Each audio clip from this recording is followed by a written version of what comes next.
Chapter 483. Whoosh. Using his wooden bow to shoot an arrow, Sharon broke the chain that was heading straight for him and quickly retreated on all fours. Then, Sharon looked in Achilles' direction. Without a doubt, Achilles was tied up. His spear fell to the ground, and his arms and body were tied up by the silver chain like firewood. In the end, Achilles had underestimated his opponent. However, this was also due to his competitive nature. Unlike Sharon, who had moved more than 10 meters, Achilles had only dodged to the side of the light pillar. It could be said that he had almost brushed against it to show off his ability.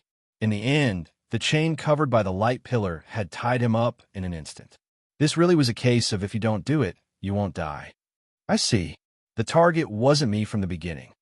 Sharon saw the light pillar disappear, and the chain slowly retracted. Perhaps it was not meant to tie him up in the first place. Realization dawned on him. Ugh, damn it. Why can't I break free from the chain? Achilles said angrily. At this moment, Achilles was already using all his strength. He grimaced, but he could not break free from the silver chain. Instead, the chain was getting tighter and tighter. Sharon, on the other hand, did not care about his disciple. Instead, he raised his wooden bow and pointed in the direction of the forest. It wasn't just him. Even Achilles could feel that the owner of the chain was getting closer. So it seems that Spartacus has failed? Sharon said calmly. Of course, it was not Sharon who had asked Wooming to scout. Spartacus happened to be the closest to Wooming, so when he heard that there was an enemy, he ran over excitedly. Stop, Achilles. The chain is getting tighter the more you struggle, Sharon said to Achilles without turning his head. Achilles also realized that he could not break free no matter how hard he tried. He simply listened to Sharon and stopped struggling and looked at the forest together. Seeing that the chain that did not bind Sharon was slowly being dragged into the forest, they guessed that the enemy was about to reach the edge of the forest. That's a chain that targets divinity. After all, an immortal demigod hero isn't easy to deal with. Wooming's voice came from the forest. This voice is... Karen frowned again. He had sensed something when he heard the word Excalibur. Furthermore, it was rumored that Sodric had obtained the inheritance of the Knight of the Round Table, Villotharanst. It was not impossible for him to have a weakened version of the Holy Sword. Therefore, Ka Rong estimated that he was close to the mark. Of course, Achilles, who was in a state of rage, did not pay much attention to Wooming's words. His face was full of resentment. You despicable person, if you have the ability, let go of me and fight me head on. What kind of hero are you if you play tricks? Then, wearing a holy white armor, a silver white chain wrapped around his right hand, and a silver white chain still wrapped around his left hand. However, this chain was connected to Achilles' body. As for the two holy swords, their durability had long since reached its limit. They turned into magic power and disappeared within the pillar of light. What? It's actually this guy. Sodric, if you have the ability, let go of me. Achilles became even more agitated, as if he had seen an old enemy. I didn't expect you to be summoned here. Karen also had a face full of emotion. However, he still did not lower his bow and arrow aimed at Wooming. After all, this continent was too chaotic. Including them, there were a total of 6 forces. Who knew which side this old friend in front of him was on? In the face of their words, it was Wu Ming who was dumbfounded. What's going on? It was rare for them to have memories of the Battle of the 14 Horsemen, or were they the servants of the Battle of the 14 Horsemen? After all, Sodric had only appeared during the Battle of the 14 Horsemen. Wooming, who had to deal with the 2 great restraining forces, had already set a rule that his servant image could not be sent out without his permission. Since Karen and Achilles recognized him, then they either had memories of the Battle of the 14 Horsemen or were the servants of the Battle of the 14 Horsemen. But how did they recognize me when they didn't see my face? Could it be through my voice? Wooming began to think again.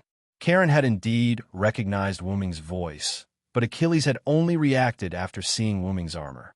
As if thinking of this, Wooming looked at his armor in relief and understood. This armor was basically the same as the armor Wooming wore during the Battle of the 14 Horsemen, but the armor worn by Wooming during the Battle of the 14 Horsemen was not as bright as this armor. There was also the addition of a helmet. However, with Wuming's voice, it wasn't impossible for Achilles and Sharon to recognize him. But since Karen and Achilles both had memories, why didn't Atlanta recognize him? Or did she recognize him but didn't want to say it? As for Spartacus, that guy doesn't care who you are. As long as you are an oppressor, I will beat you, regardless of whether you are an enemy or not. And while Wuming was thinking, Achilles looked at the silent Wuming and was a little impatient. Hey, say something. Karen was also thinking silently. Could it be that Sodric didn't have memories of the battle of the 14 horsemen like him and Achilles? Achilles' roar made Wuming come back to his senses. Sorry, I just didn't expect you to have memories of that time. So I fell into deep thought for a moment. Wuming's voice came from under the helmet again. Kaka! Then, Wuming controlled the helmet to open. It's good that you still remember. Was the spying just now you? Or was it your partner? Karen began to question Wuming. After all, if there was no hostility, spying secretly was not appropriate.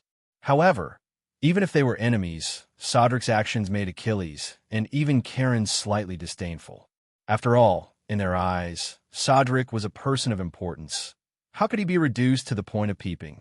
But if you say you were peeping, then so be it. Your skills were so bad that you were discovered in an instant. Aren't you embarrassed? Wuming naturally didn't feel embarrassed, although what he did was a little shady. After all, passing by here had aroused Wuming's interest, so Wuming didn't know how to explain it. He couldn't say, I was just looking around because I was interested, or something like that. I passed by here and sensed the presence of many servants in this town, so I did a simple check. I didn't expect to be discovered by you. Wuming didn't even blush as he spoke about his peeping so openly, but he didn't expect that a simple scan of the mecha armor would be discovered by Karen. Just now, I sensed someone spying on us through the mind's eye, so I went ahead with Achilles and came out to take a look. Master will be here soon. If you want to run, do it now. Karen calmly said to Wuming. Hey, Sensei, how are you going to cover this guy? Achilles asked, puzzled. I'm not covering his escape.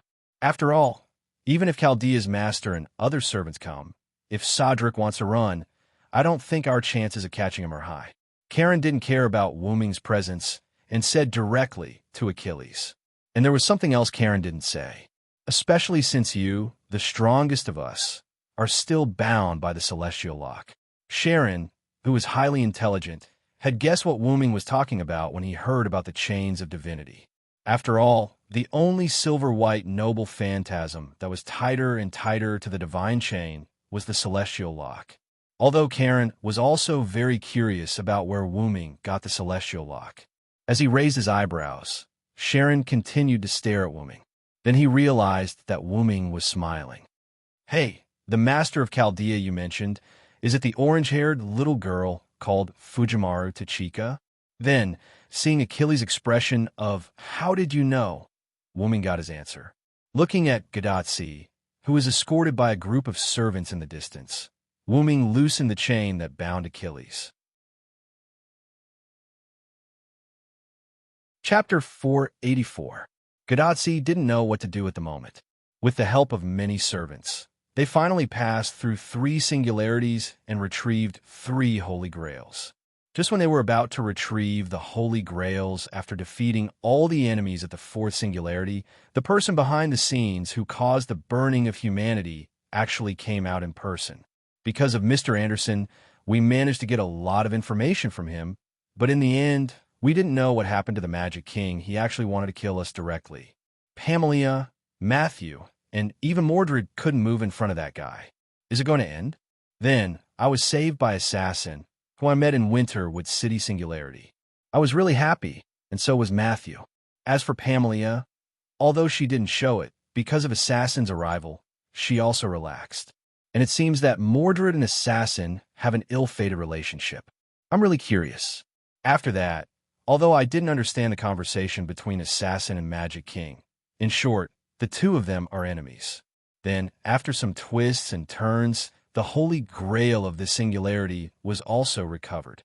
Then, unexpectedly, Assassin also followed us back to Chaldea. Although I wanted to talk to Assassin, my body couldn't support it. In order to go to the next singularity, I had to sleep first. Anyway, Assassin also said that he would accompany me to the next singularity. As a result, when I woke up, the doctor said that because something happened, Assassin left. How can I be so unlucky? But fortunately, the doctor said that although Assassin couldn't go with us to the next singularity, he will go back, and there will always be a chance to meet. Then, because Assassin provided the coordinates of the next singularity, it didn't take long for me and Matthew to prepare to enter the next singularity. On the contrary, Pamela still didn't wake up, but it didn't matter. Matthew was already very strong. After entering the frame, when we were about to perform the ray shift, the doctor suddenly whispered a few words. Maybe in this singularity, he will come with a special identity. The cowardly doctor said something that made himself puzzled. Special identity? Could it be that the spirit base is no longer Assassin? I've been prepared for this for a long time. No matter how stupid I am, I can see that Assassin is not an ordinary servant. Can an ordinary servant compete with a crown magician and force her to leave? He was really looking forward to it. With that in mind, Matthew and I entered a new singularity, the American continent. Then, he was stunned by the scene in front of him.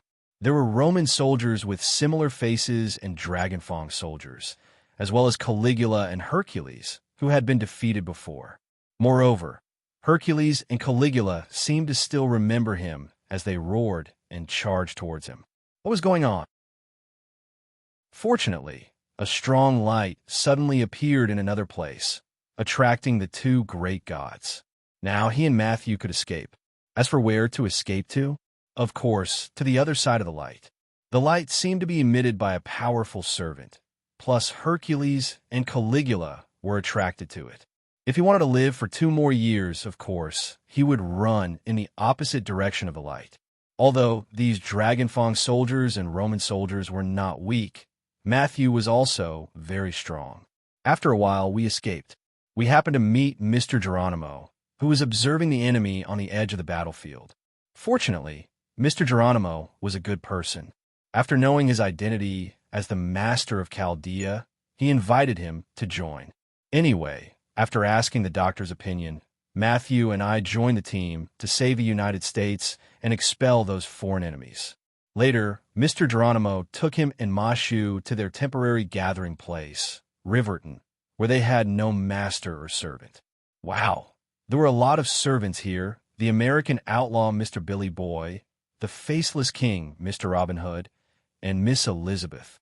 Although Miss Elizabeth was very happy to see me, when I thought of Elizabeth's singing, well, it seems that Mr. Sharon and Mr. Achilles are very strong. As for why they called him Mr. Sharon, because Mr. Sharon is Mr. Sharon. In addition to these, there was also Miss Nightingale, who was known as the Angel.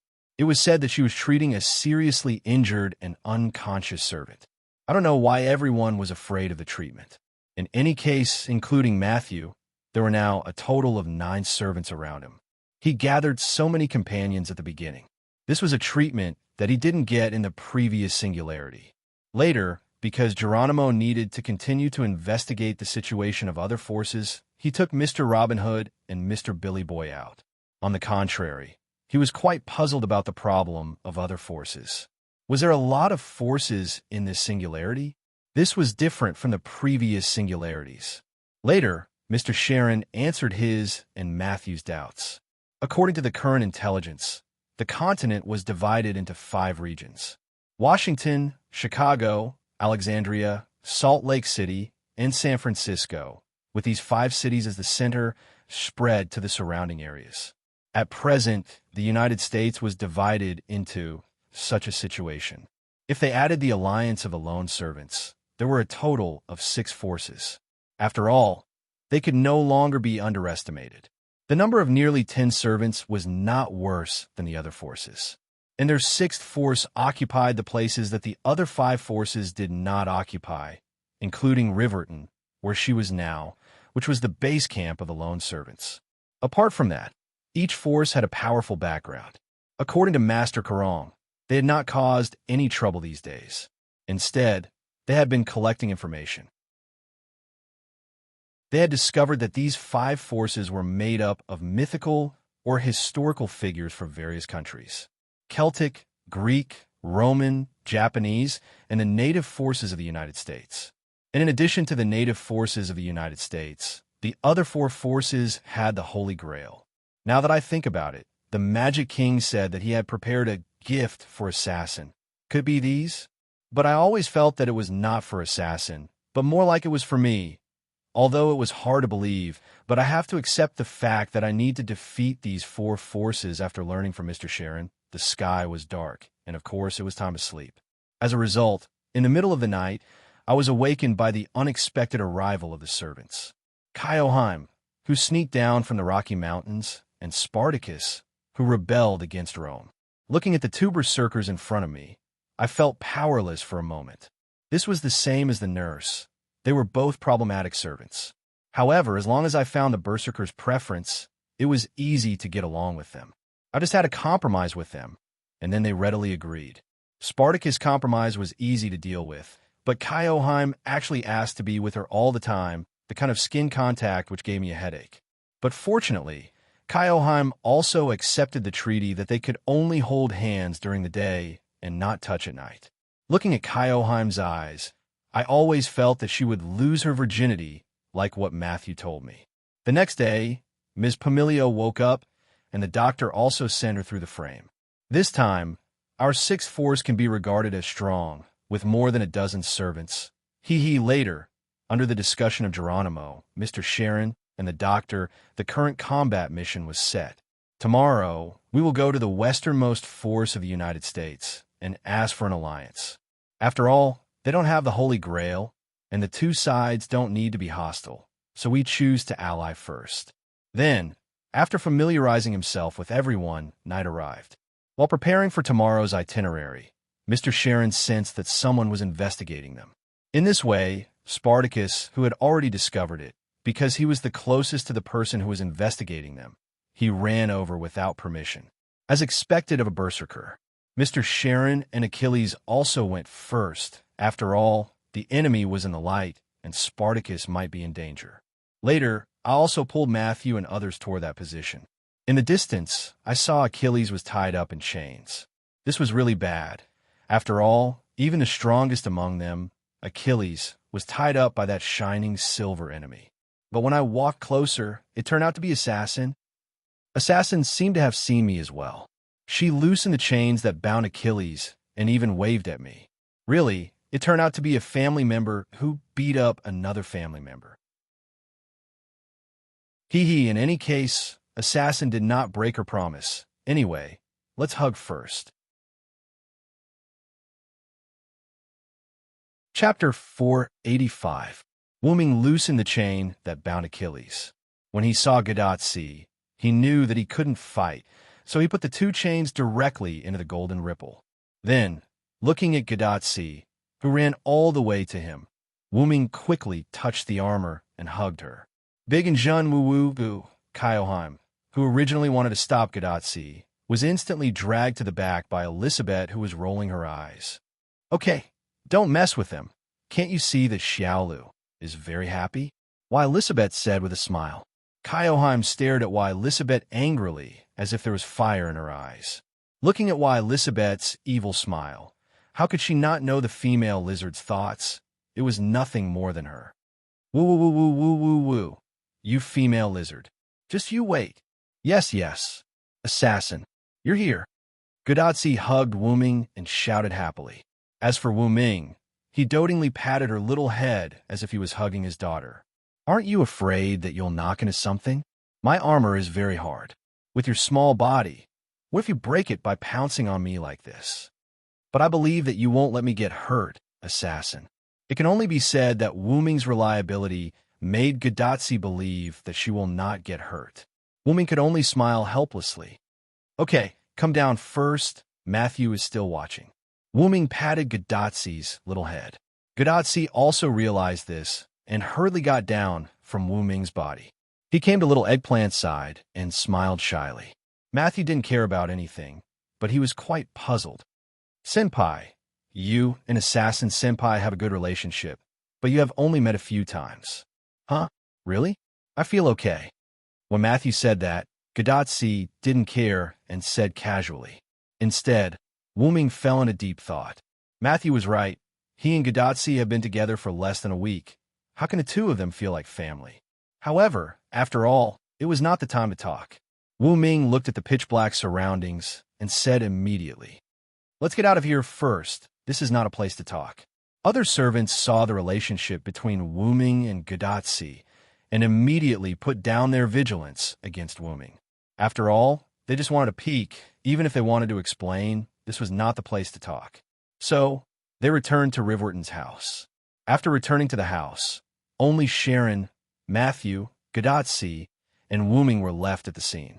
After all, the sixth force had already been planned, and such things like discussing the plan were handed over to Sharon and Geronimo. But now that Geronimo was not there, then it was handed over to the great sage Sharon. After all, Karen's name was enough to convince everyone. Kyoheim was forcibly suppressed by Y. Lisabeth, Robin Hood, and Billy Boy, because Kyoheim and Gadotsi signed a magic treaty provided by Da Vinci. So as long as Kyoheim wanted to touch Gadotsi at night, her power would be suppressed. But in fact, even if there was no power suppression, it was okay, because this berserker's strength was only E. However, Kyoheim's desperate resistance made even Wu Ming slightly surprised, but he didn't know why Kyoheim kept staring at him. Wu Ming was confused. Of course, this was what Gadotsi ordered Y. Lisabeth and the others to do. Gadotsi saw that Wu Ming was in a good mood, and obviously, she didn't want to spoil Kyoheim's mood. Pamelius saw that it was Wu Ming, and then she left with an uninterested look. Achilles, on the other hand, snorted and left. It seemed that Wu Ming's dirty trick of binding Achilles made him very unhappy. However, since it was related to his master, Achilles didn't say anything else. Then, Wu Ming explained his matter and told them that he was now Cylinder. So, that is to say, you're not Sodric now. Sharon deliberately emphasized the word now. Sharon already knew that Wu Ming was definitely not an ordinary servant, at least not as simple as it seemed on the surface. Cylinder? I feel more familiar with the name Assassin, and I'm not familiar with history, so I don't know this name. Matthew, do you know it?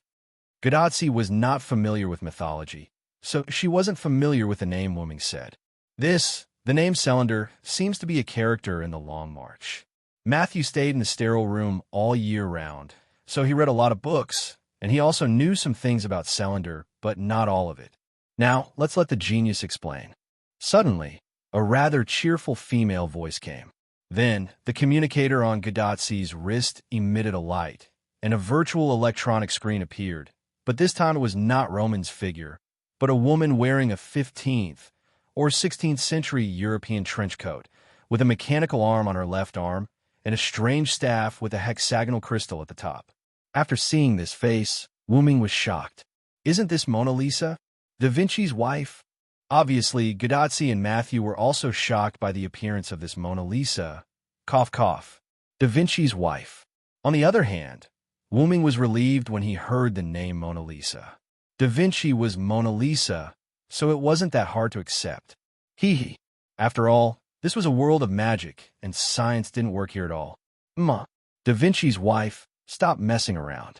This time, it was Roman's voice, and along with the shaking of the virtual screen, Da Vinci disappeared on the screen, and Roman's cowardly face appeared instead. Sure enough, when I see this face, I subconsciously hate it. Sharon frowned, and then forced himself not to look at Roman, and only listen to his voice. Even the great sage said that. Roman was disappointed, and put on an expression that said, I can't do it anymore. Wu Ming estimated that if it weren't for the fact that he couldn't move freely, Roman would have lost his balance. Doctor, please get to the point. Matthew coughed and said sternly, That's right, doctor. Since it's always the same evaluation, you should accept it. Gadotsi's words were like a sharp sword that pierced Roman's body. Fortunately, Roman wasn't as unreliable as he looked. Ahem, okay. Roman sorted out his thoughts and began to explain. According to the history books, Cylinder was an orphan picked up by Skahar. He was Skahar's younger brother, and also Skahar's first disciple. Not only did he inherit Skahar's martial arts, but he also learned all the Lune runes. If we were to really count, he should be stronger than Cuchulainn. It wouldn't be an exaggeration to say that he was the strongest warrior in Celtic. Assassin is that strong? The title of the strongest warrior in Celtic shocked Gadotsi.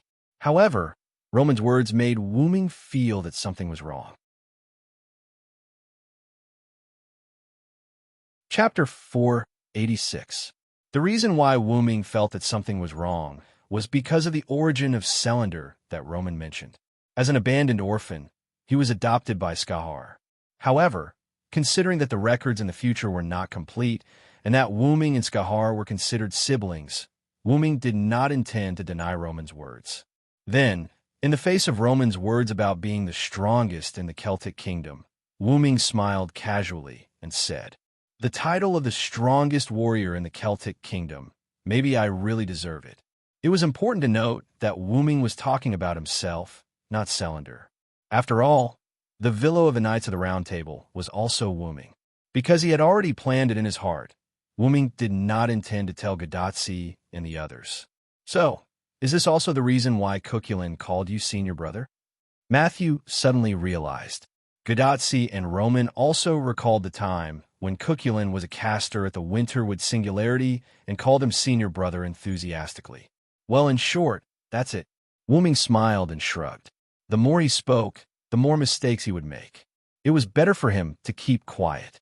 But if you are Selander, then you are related to the easternmost Celtic kingdom.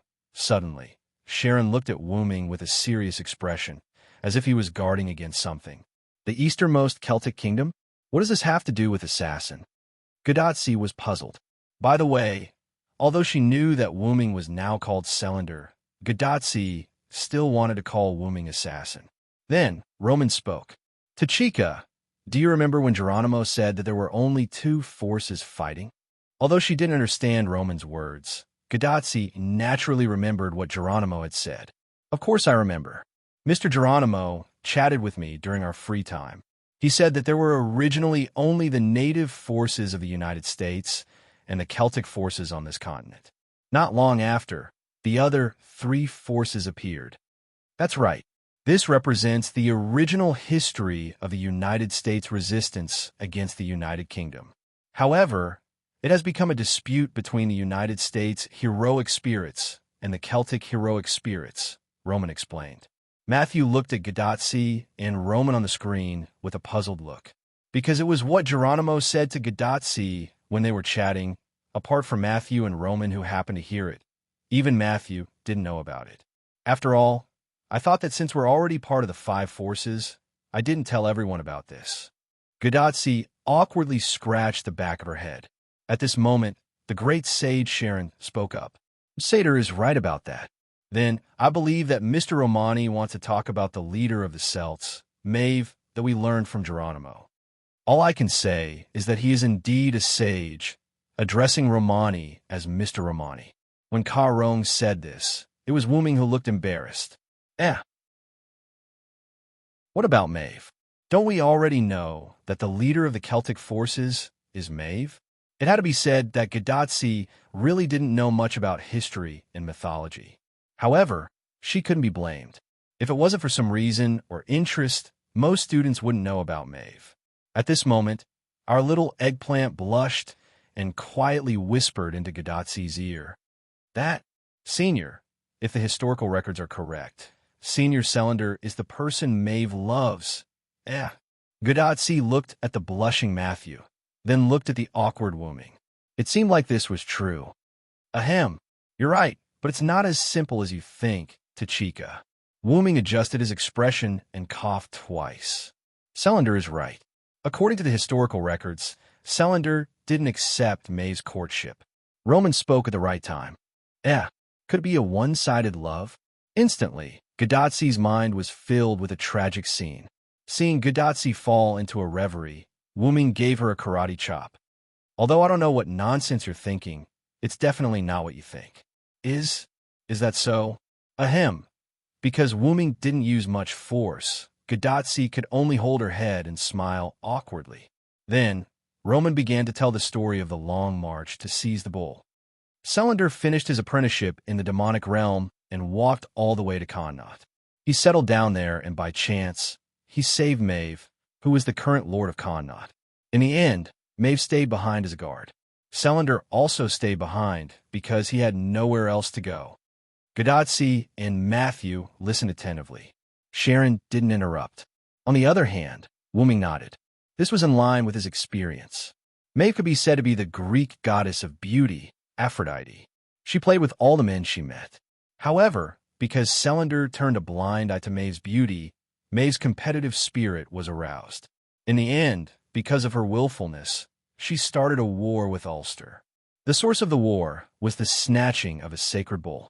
After that, there was the story of Selander and Cuchulainn killing each other.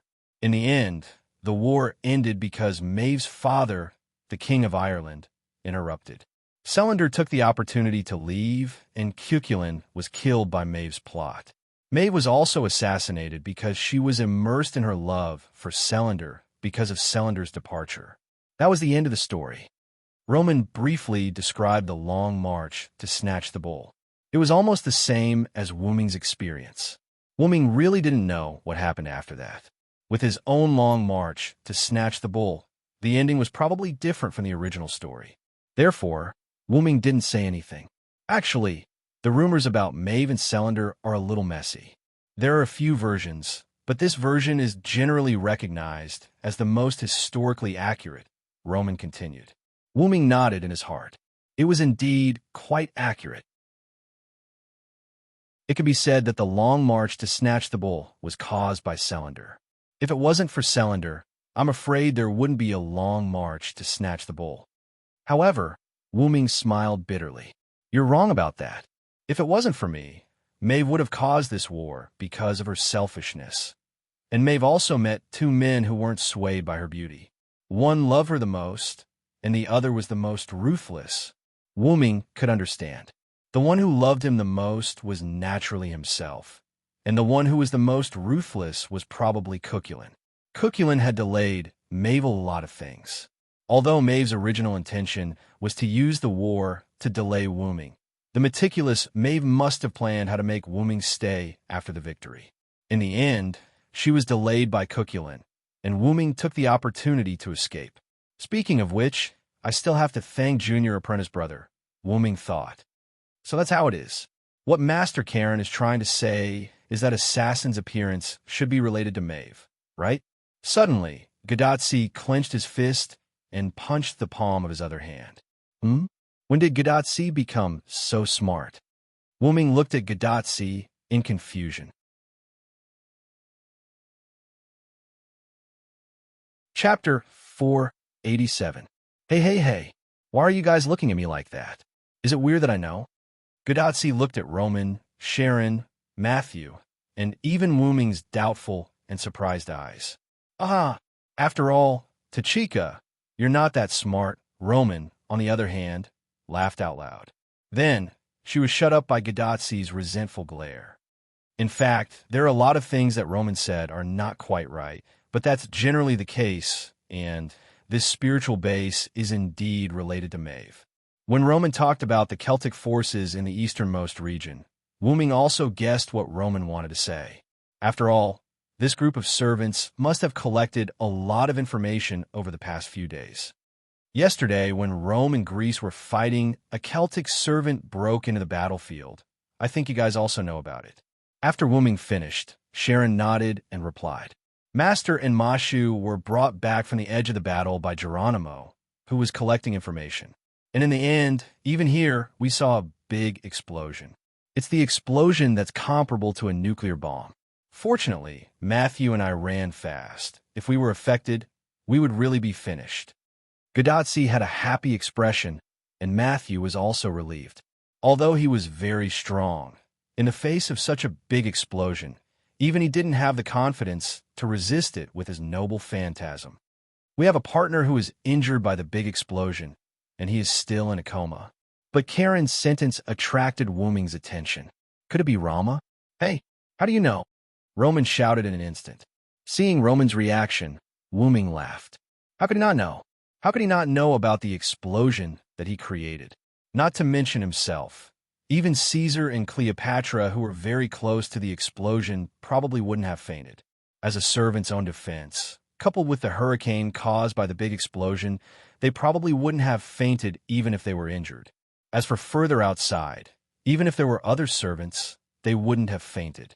Only Roman, who was the closest to the big explosion and had overdrawn his spiritual base to use his noble phantasm, would have fainted. Therefore, Wuming immediately knew who the unconscious servant was. That being said, Rama wasn't an ordinary person. He had overdrawn his spiritual base to continuously use his noble phantasm. Plus, he was affected by his own supernoble phantasm, but he was only fainted. He was worthy of his opponent in another world. And Sharon guessed something. He looked at Wuming in shock. Are you the servant who caused that explosion? Wuming only nodded his head in response. What? So, the white light was released by you, assassin? Gadotsi was also surprised. She missed the opportunity to meet Wuming for nothing. Then, Wuming told everyone about himself. He was summoned by Maeve to the battlefield between Greece and Rome, killed Caligula, defeated Hercules, rescued Argo, and destroyed it. Then, Rama angrily chased after him and attacked him. His noble phantasm collided with Rama's noble phantasm.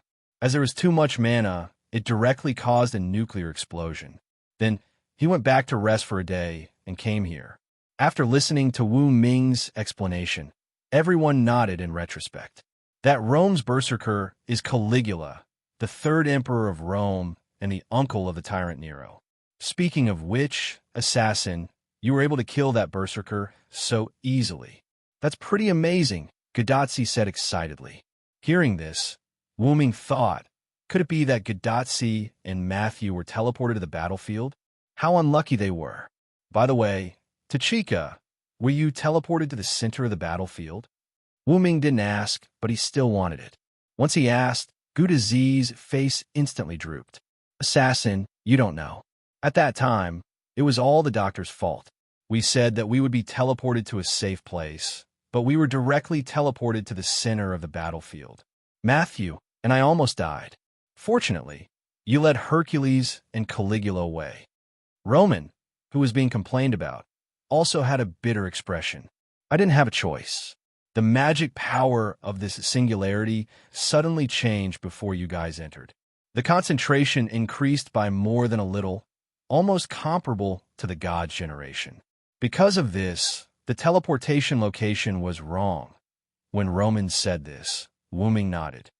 After all, the Magic King created 4 holy grails, and the concentration of magic power increased as well. This was also why Wuming felt that the air was fresh.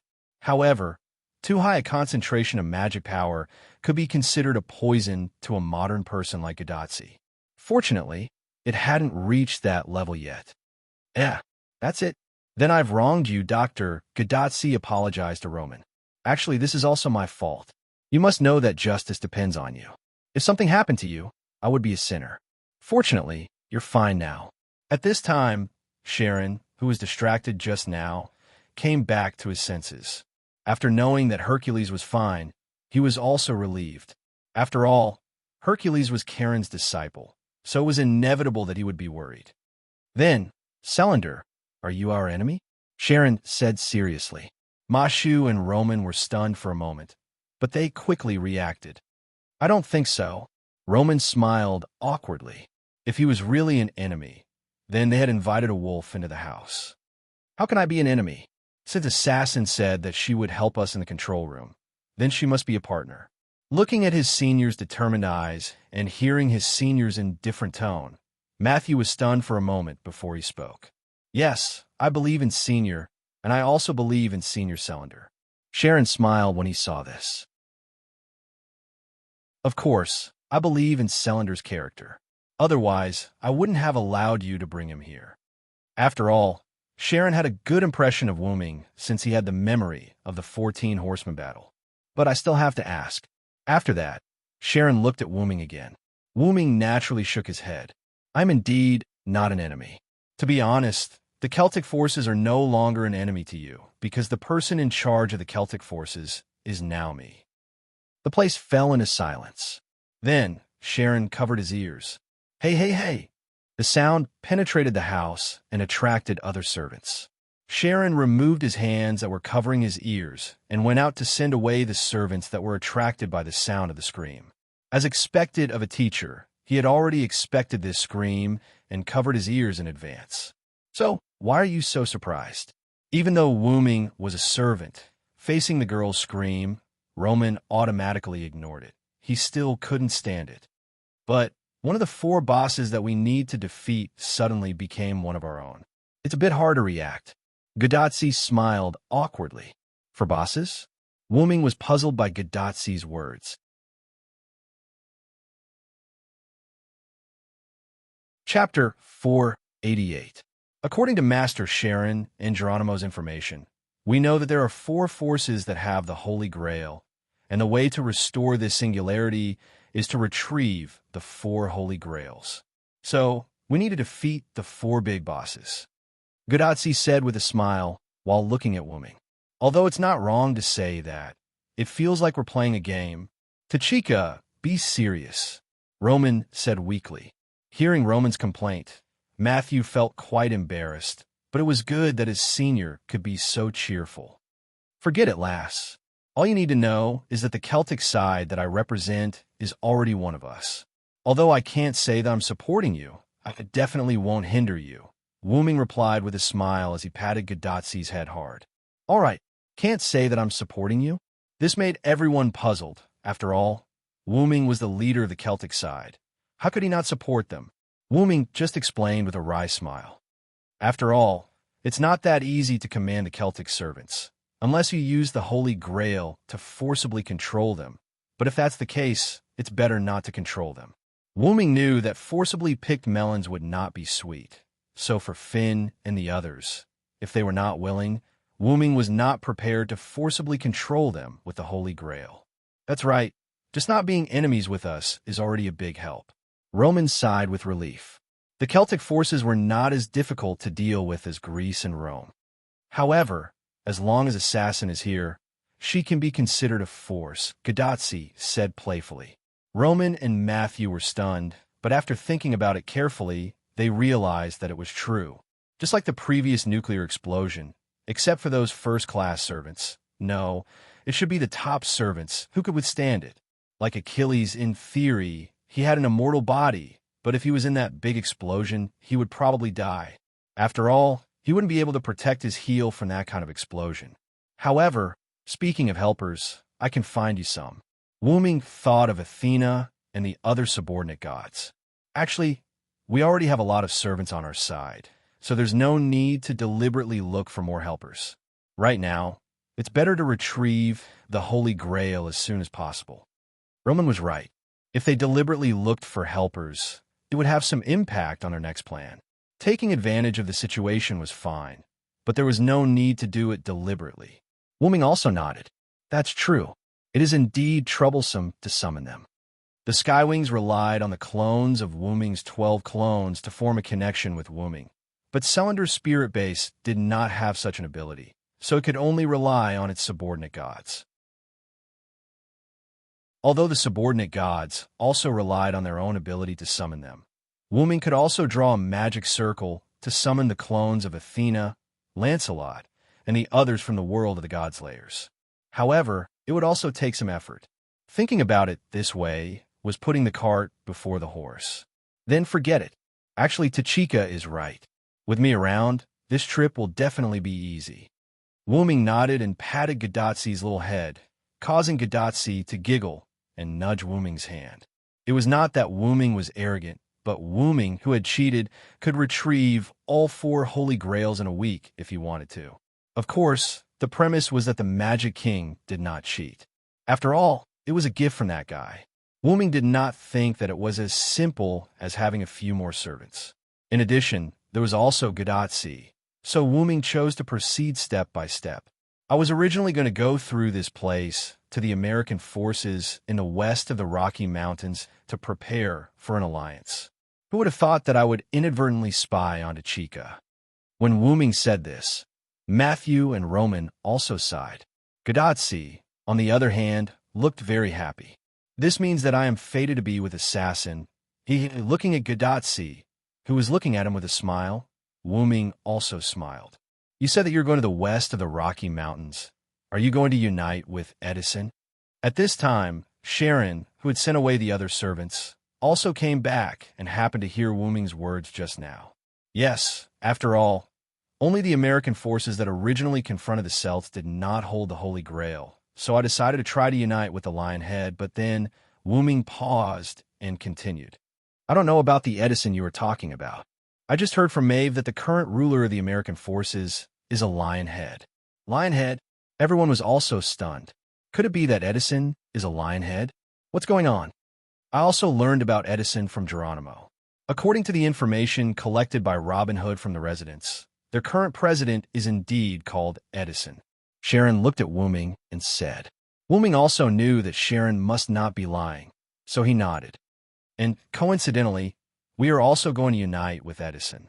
After all, the other party does not have the Holy Grail, so he's indeed a good ally. Sharon continued to talk to Wuming, and Wuming was also happy after hearing this. In that case, let's go together. Sharon also nodded. I also have the same idea. I'm going to only let Master and Matthew go with you. This way, the others can also free up some time. After all, we still have 3 opponents to deal with. Sharon sighed and continued. Although we have a large number of followers, except for Achilles, the other followers have a very low chance of winning against the Greek and Roman servants. As for me, in front of Hercules and the others, I can only follow the rules. We are also relieved to have your help. Wuming also understood Karen's words. The followers that Wuming saw just now, in terms of real strength, only Achilles, Sharon, and Pamilia could enter Wuming's eyes. The others did not bring the slightest sense of threat to him. For example, although Spartacus' noble phantasm was powerful, it was purely self-destructing. Robin Hood, Billy Boy, Geronimo, and the rest were only able to search for enemies. The intelligence they gathered was very reliable, but their combat power was still too weak for their current opponents. As for Elisabeth and Kyoheim, who was just dragged away with her mouth covered, felt like a problem child, and while Elisabeth, it seemed that the other followers were afraid of her. Could it be that she was actually very strong? All right, they still had Rama, who was seriously injured and unconscious. If Rama wasn't injured, he would also be a reliable expert. But now, he had become a burden. This was really a case of Tiger being bullied by dogs. Just when Wuming was thinking, Gadotsi smiled happily. Good. With Assassin, the journey will be much safer. It was not that Sharon and the others were not helpful. It was just Gadotsi's temporary feeling. Gadotsi did not have any negative emotions, so Sharon was not angry. In that case, you will be on the road tomorrow morning, Sharon proposed. Whether it was Roman, Matthew, or Gadotsi, they had no objection to Karen's proposal. By the way, Rama has not woken up yet. I will go and see him, Wuming suddenly said.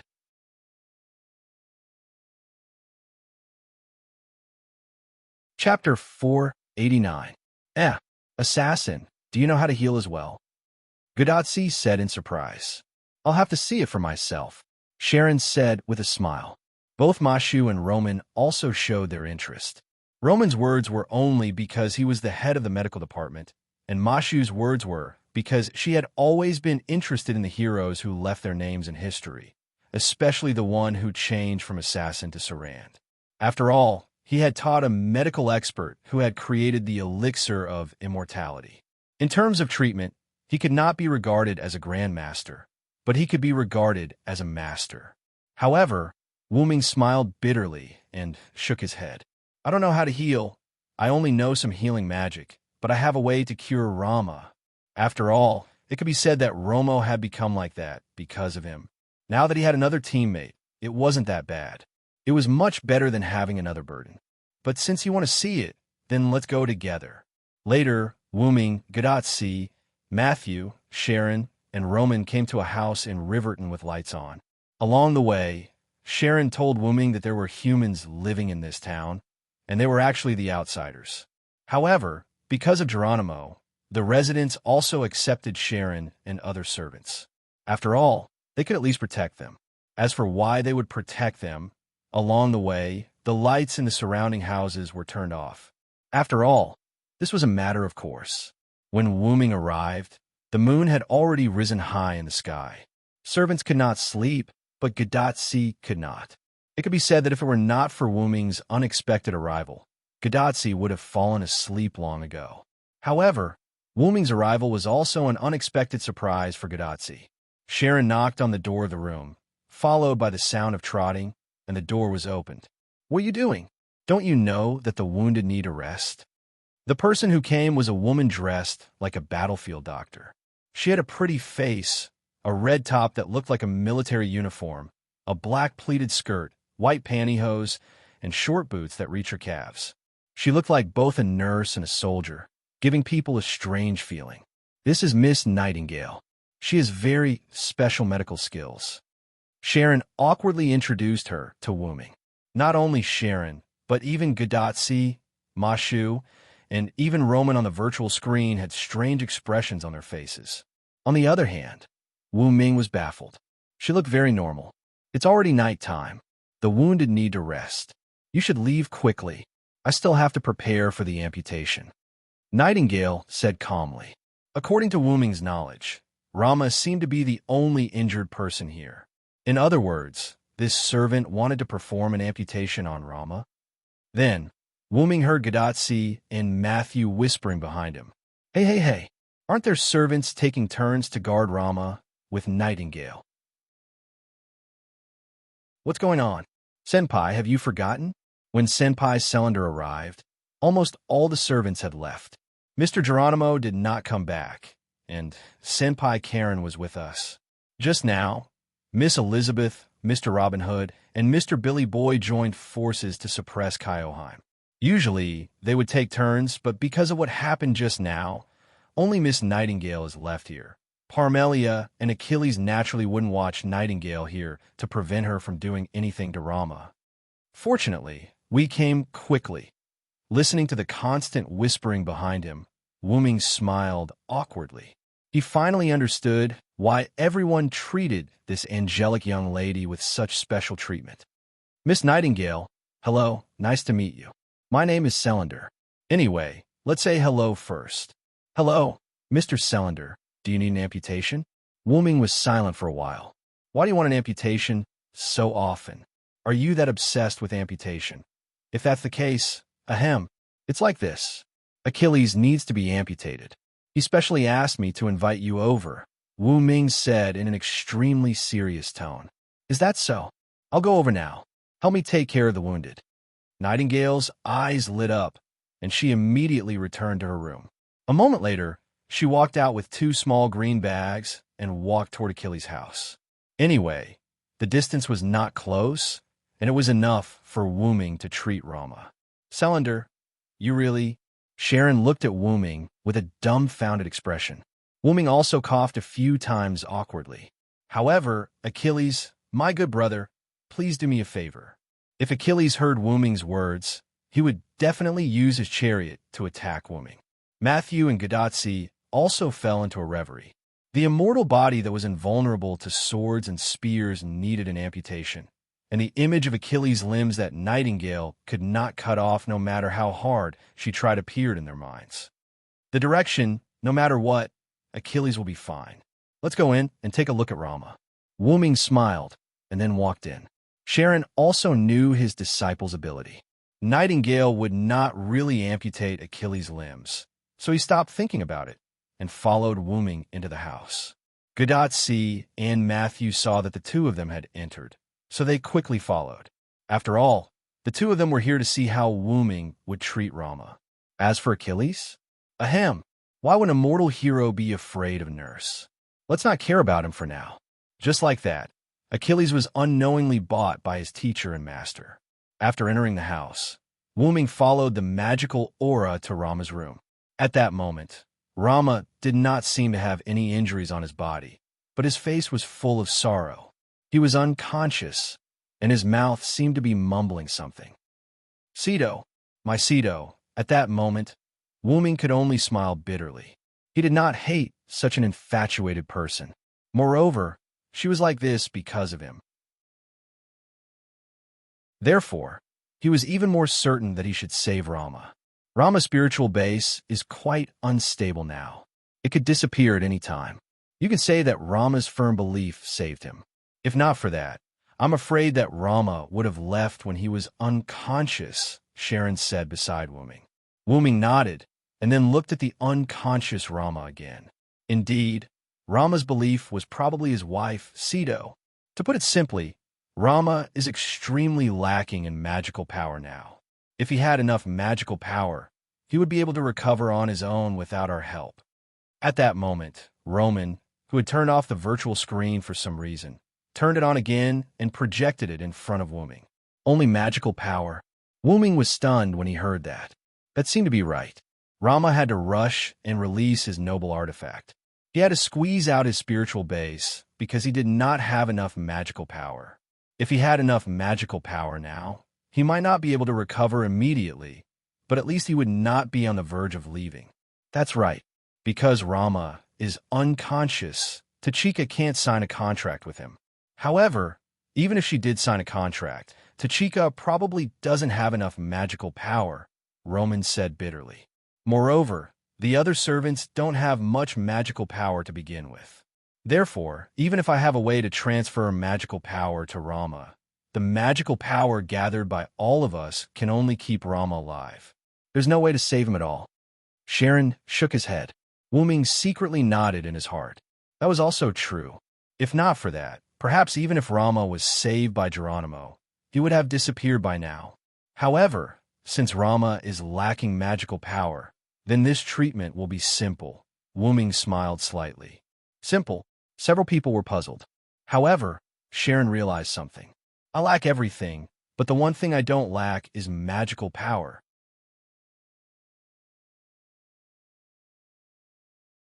Chapter 490. After saying that, Wuming's body erupted with a huge wave of mana. Matthew and Gadotsi were directly pushed away, and Sharon had to struggle to maintain his body to not be pushed away. Roman's screen, on the other hand, disappeared due to the violent fluctuations of mana.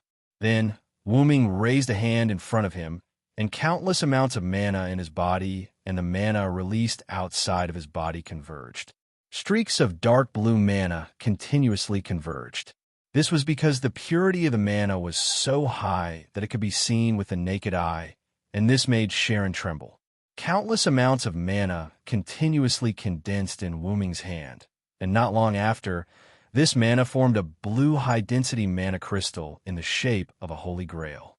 With the appearance of this mana crystal, the wind in the room also disappeared. If not for the traces of chaos in the room and the fact that Gadotsi and Matthew were paralyzed on the ground from the wind, perhaps the wind just now would have been mistaken for an illusion. You recognize this thing, right? Wuming weighed the mana crystal in his hand and looked at Gadotsi and Matthew. The two of them stood up in a sorry state, patted their aching buttocks, and nodded. I've seen it before. Chaldea has many mana crystals, but why is yours blue? And it's much bigger than Chaldea's. Gadotsi indicated that her mana crystal was a green cube, and it was in small pieces. There's more to be surprised about next. Wuming smiled, and then released his mana again. But this time, the mana released only filled Wuming's hand, so Gadotsi did not need to worry about being blown away again. The three of them just watched Wuming continue. Pure mana that was visible to the naked eye appeared in Wuming's hand. The dark blue mana climbed onto the blue Holy Grail crystal, and as if it was dyed, the Holy Grail crystal began to change color. Surprisingly, when the dark blue color covered the blue mana crystal, it didn't dye it a deeper blue, but a golden color. While he was at it, Wuming also smoothed out the edges and corners of the Holy Grail's crystal with magic. Just like that, a Holy Grail appeared before Gadotsi. The Holy Grail? Roman shouted in shock as the virtual screen reappeared. That's not it, Doctor. That's a mana crystal created by Assassin. It's just that it's been dyed with some color. After hearing Gadotsi's explanation, Roman calmed down and used the equipment to analyze the Holy Grail. In the end, just as Gadotsi had said, this Holy Grail was just a magic crystal. However, this was enough for Roman to look at Wuming in a different light, because this Holy Grail was indeed an incomplete Holy Grail. After Roman's examination, the Holy Grail, held by Wuming, also had an unimaginably large amount of mana. It was almost the same as the real Holy Grail. It could be said that the Holy Grail held by Wuming only had the characteristic of having a large amount of mana. Apart from that, this Holy Grail didn't have the ability of the real Holy Grail. However, just this alone was enough to surprise Roman. Just now, due to the influence of the magical fluctuations and the poor signal, the connection between Roman and Gadotsi was directly cut off. However, because Wuming's speed of condensing the mana crystal wasn't slow, it only took a few minutes for Roman to reconnect. In other words, Wuming created an incomplete version of the Holy Grail in just a few minutes. I'm afraid you're the only one who can do such a shocking thing in just a few minutes. Roman had a strange expression on his face as he said embarrassedly. Roman was naturally referring to Wuming's identity, and Wuming also understood what Roman meant. Then, looking at Gadotsi, who was staring at the Holy Grail in his hand, Wuming smiled. Then, Wuming threw the Holy Grail in his hand to Gadotsi. Under Matthew's worried gaze, Gadotsi caught the Holy Grail in a panic. There's no hurry to use this on Romo now. You and Matthew could take a look at it. Then, the two little girls, Matthew and Gadotsi, went to the side with the Holy Grail in their hands. They were still very interested in the item that was basically the same as the Holy Grail. After all, every time they retrieved the Holy Grail, they would be directly teleported back to Chaldea, so they were also quite curious. After seeing the two little girls go to the side, Wuming looked at Sharon. When Nurse Nightingale returns, I'll let her use this Holy Grail bit by bit on Romo. As for bit by bit, after all, Romo's body was on the verge of collapse. If too much magic was injected at once, perhaps it would directly shatter. It was like a glass that had been soaked in boiling water for a long time. After taking it out, a large amount of cold water was poured into it. There was no doubt that the glass would explode. Sharon nodded. As a sage, Sharon naturally understood Romo's current situation. It was like a glass soaked in boiling water. Since it's settled, then Tachika and Matthew, you two should go and rest first. It's getting late, and we still have to hurry tomorrow. Gadotsi was an ordinary person, so sleep was very important. Although Matthew was a subservient, he still had human habits. But even if he didn't sleep, Matthew wouldn't be able to last more than a few days. Then, Wuming looked at Gadotsi and Matthew, who were constantly touching the Holy Grail. Hearing someone call him, Matthew's face turned red, and he quickly took his hand away from the Holy Grail. Gadotsi smiled and returned the Holy Grail to Wuming. If that's the case, I also want to close the channel. Good night, everyone. Roman smiled and said good night, and closed the virtual screen. After Wuming gave the Holy Grail to Sharon, he left with the two little girls. Remember where you live? I won't send you off. After all, Wuming didn't know the way, so he didn't want to send them off. Hey, don't, assassin. Matthew, and I miss you. Come with us. Gadotsi instantly pulled Wuming's arm and acted like a spoiled child when Matthew's face turned red. Wuming smiled helplessly and nodded. Well, I have nothing to do now anyway. On the way to Gadotsi and Matthew's residence, Gadotsi kept chatting with Wuming. From time to time, she would act like a spoiled little sister to Wuming. This made Matthew, who was behind them, blushed. After all, this town wasn't that big. Even if Gadotsi deliberately slowed down, they arrived after chatting for a while. All right, hurry up and sleep. Otherwise, I won't bring you along tomorrow. Wuming patted Gadotzi's little head dotingly. Matthew, too. Don't delay your sleep because you care too much about your seniors. Even if you're a subservient, you're still a human. Sleep well. Matthew nodded with a red face. Good night, assassin. Then, Matthew and I'll go in first. After Matthew bowed to Wuming, he followed Gadotsi into the room. Wuming, who stood outside the door, didn't leave immediately. Instead, he was thinking about something. Why do I feel that Tachika is getting more and more intimate? She's just like my little sister. Wuming thought about this problem and turned around to leave. In the room, Gadotsi was humming happily as he made the bed for the two of them. Because there weren't many rooms, she and Matthew basically slept in the same bed. After all, Gadotsi couldn't let her little sister sleep on the ground. By the way, Senior is very close to Senior Cylinder. It's just like a brother. Matthew, who was standing behind Gadotsi, said gently, "Oh, really? I don't feel anything. I just want to do that." Gadotsi was stunned and smiled slightly. Then, her smile became mischievous. Could it be that Matthew is jealous? Gadotsi looked at Matthew with sneaky eyes. How? How could it be? Matthew instantly panicked. But after seeing the look in his senior's eyes, he understood that his senior was teasing him. In an instant, Matthew's little face bulged like a bun. He pretended to be angry and looked at Gadotsi. Senior, ha ha ha. Okay, let's sleep. We still have to hurry tomorrow. Senior is so annoying.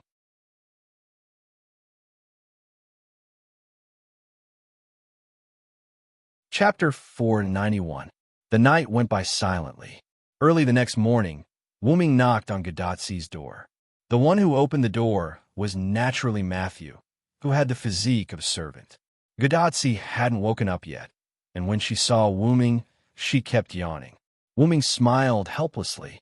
At this moment, at the west entrance of the town, Wuming, Gadotsi, and Matthew stood on one side, and other servants stood on the other side. Many of Riverton's residents were hiding in the distance, watching from afar. Even if the residents allowed these servants to live here, no matter how kind these servants were, they were not human, and the gap between the two couldn't be closed. Asterisk cough cough. Asterisk returning to the main topic. Everyone was naturally sending Wuming and the other two off. By the way, Pamelia was still sleeping. After all, she was a vampire. Nightingale and Achilles, on the other hand, did not come for some unknown reason. On the contrary, Rama had already woken up and participated in the farewell ceremony. Early in the morning, Wuming would take Gadotsi and Matthew to the west coast of the American continent to unite with Edison.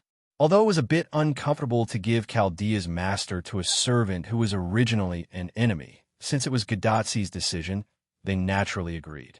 Of course, some people were happy, some people were sad, some people agreed, and some people opposed. Kaioheim bit her sleeve, looked at Gadotsi with tears in her eyes, and then looked at Wuming angrily. She kept looking back and forth. That's enough. It's not a life and death parting. Robin Hood, who was standing on the side, sighed and shook his head helplessly. Billy Boy, who was standing next to Robin Hood, also nodded. Then Elizabeth, who was in her costume, smiled. That's Little Dear's happiness. You'd better send her your blessings. Little Dear was Elizabeth's pet name for Gadotsi. Listening to her enemy's words, Kaioheim was even angrier. Damn stinky lizard. If it weren't for you, Anjin-sama would not fall into the hands of that man. Anjin-sama was Kaioheim's nickname for Gadotsi. At that moment, Kaioheim vented her anger on Elizabeth. Look at how happy Xiaolu is now. It's none of your business. Elizabeth naturally refused to be outdone and stared at Kaioheim. Looks like I have to teach you a lesson in order to win back Lady and Jun's love. Who's afraid of who? When Robin Hood and Billy Boy saw the two girls with dragon attributes staring at each other, they tactfully retreated and kept their mouths shut. On the other side, do you really not need us to send another servant to protect Tachika-sama? Geronimo was still a little worried. This morning, Geronimo, who went out to inquire about information, had returned and naturally participated in the farewell ceremony. Oh, I really don't need it. Assassin is very strong. Gadotsi held Wuming's arm and said with a smile, Believe in Cylinder, Geronimo. Karen's gentle voice came from the side. After all, as soon as Geronimo returned, he learned that the master of his contract would go to Edison with a servant of the Celtic side who had just formed an alliance. This really shocked him. Geronimo looked at Sharon, then looked at Gadotsi and nodded. I'll leave the master to you, Mr. Cylinder. Don't worry. Even if the enemy steps over my dead body, they won't be able to hurt Tachika. Not to mention, the enemy can't step over my dead body. Wuming said to Geronimo and Sharon. And the guarantee of Wuming, who created a nuclear explosion, was naturally enough to convince them. At this time, Sharon also spoke. By the way, Cylinder, Nightingale didn't come back last night. I have ways to treat patients, so I used the Holy Grail on Rama, and the effect was not bad. This made Wuming stunned for a moment. Nightingale didn't go back, and she disappeared this morning. Achilles also disappeared today. Could it be that Nightingale chased after Achilles to do an amputation, and the two of them chased each other away? As if he saw Wuming's doubts, Sharon smiled bitterly. My disciple is indeed missing. I think it might be related to Ms. Nightingale. Sharon purposely went to look for his disciple this morning, and found that his disciple's house was in a mess. The windows were open, as if he was being chased by something. Thinking about it carefully, it might be that Nightingale. After all, she was a berserker. How could a berserker be easy to deal with? Compared to other classes, even an easy berserker was a problem child. This made Wuming feel awkward. Achilles, you are a man after all. How can you let a woman chase after you and run away? Cough, cough. But it was Wuming's fault after all, so it was better not to talk about it. Then, Wuming looked at Rama. Although Rama was already awake, he could still see that he was weak. To use a phrase to describe him, he was strong on the outside, but weak on the inside. But it had to be said that Karen's medical skills were superb. But then again, now that all the tools were prepared, Sharon alone was enough to treat Rama.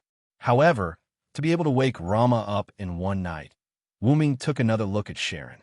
To be able to teach a disciple who created the elixir of immortality, Karen's reputation as a sage was not to be underestimated. This was because Wuming felt that Rama would need at least a few days to wake up after experiencing the magic of the Holy Grail. Just as Wuming was pondering, Rama saw that Wuming did not speak. After hesitating for a while, he pulled a long face and spoke first. I'm here to thank you. I was reckless when we first met. Thank you for saving my life. Rama was obviously talking about the incident where he threw the relic without hesitation. Although Wuming and Carl were on the same side, Wuming had just been summoned after all. The kidnapping of Cedo probably had nothing to do with Wuming. Rama understood this as well. However, as he was too emotional at that time, he ended up harming himself. After all, they are now my subordinates in name. But don't worry, I won't do anything to your Cedo anymore. On the contrary, I'll help you to save your Cedo. Again, Wuming had a good impression of the infatuated man. If possible, Wuming did not mind helping him. You're right, they're also your subordinates. When I save Cedo, I'll definitely have a good fight with you. As expected of a king, he was still quite cool when he calmed down. All right, I'll be waiting for you. Wuming smiled as he extended his hand. Rama was stunned when he saw that. He immediately reacted and extended his hand as well to shake Xian's hand. Gadotsi smiled when she saw that. Both of them seemed to have buried the hatchet. After all, she liked to see them getting along well. If that's the case, there's nothing else. Let's go. Just like that, Wuming led Matthew, who was fully armed, and Gadotsi, who kept waving at everyone as they headed west. Of course, Wu Ming and the rest did not need to walk 108,000 miles, nor did they need to face extreme difficulties. However, I feel like we've overlooked something. Wuming muttered to himself. In the forest near Riverton, Wuming's pseudo-heavenly lock had tied Spartacus up. He was still tied up and could not move at all. Oh, oppressor, come and give me more pressure.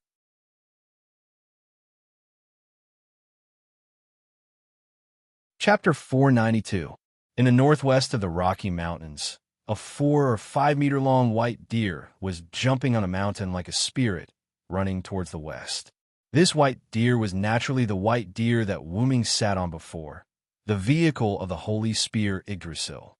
It was neither alive nor emotionless and was completely controlled by Wuming. After walking for a few minutes, Wuming thought that the speed was too slow and threw his spear to the ground. Then, the holy white deer based on Funbaba appeared in front of Gadotsi and Matthew. The appearance of the white deer made the two little girls feel good. After all, the white deer's appearance was still good enough. Then, Wuming, Gadotsi, and Matthew rode the white deer. Because of the increase in the number of people, the white deer that Wuming summoned was naturally a little bigger, making it more convenient for the three of them to ride. Wuming sat on the back of the white deer, holding Gadotsi in his arms, while Matthew sat behind Wuming and hugged Wuming tightly. Gadotsi closed her eyes and looked carefully. Her breathing was steady. There was no doubt that Gadotsi had fallen asleep. Wuming saw that Gadotsi was sleep-deprived, so he used hypnosis to make Gadotsi fall asleep. Of course, Gadotsi naturally didn't know that. She just felt very sleepy, so Wuming proposed that he could hold Gadotsi, and Gadotsi gladly accepted. Wuming still used magic to make Gadotsi's senses change. Even in a violent vibration, Gadotsi felt stable, so the constant jumping of the white deer did not affect Gadotsi's sleep. On the other hand, Mashu was a little scared because of the speed of the white deer, so she hugged Wuming tightly. But after a period of adaptation, he got used to it. It was like riding a bus, watching the surrounding scenes receding, but he still hugged Wuming's waist tightly. Matthew's shield was hung on the white deer's tail by Wuming's control. The white deer's tail was like a ponytail.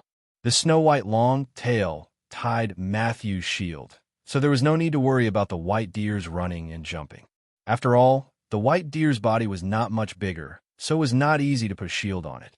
The speed of the people riding the white deer was a lot faster. In less than 2 hours, Wuming and the other two were about to leave the Rocky Mountains. In this way, we can be considered to have left the territory of the Japanese forces, Wuming said lightly. Along the way, Matthew told them about the Holy Grail forces in the Rocky Mountains. According to Matthew, there are no traces of humans in the entire Rocky Mountains. The whole mountain was full of ghosts. There were ghosts with green faces and fangs, and there were also ghosts without bodies. In short, no matter what kind of ghosts they were not something that the humans in the United States could deal with.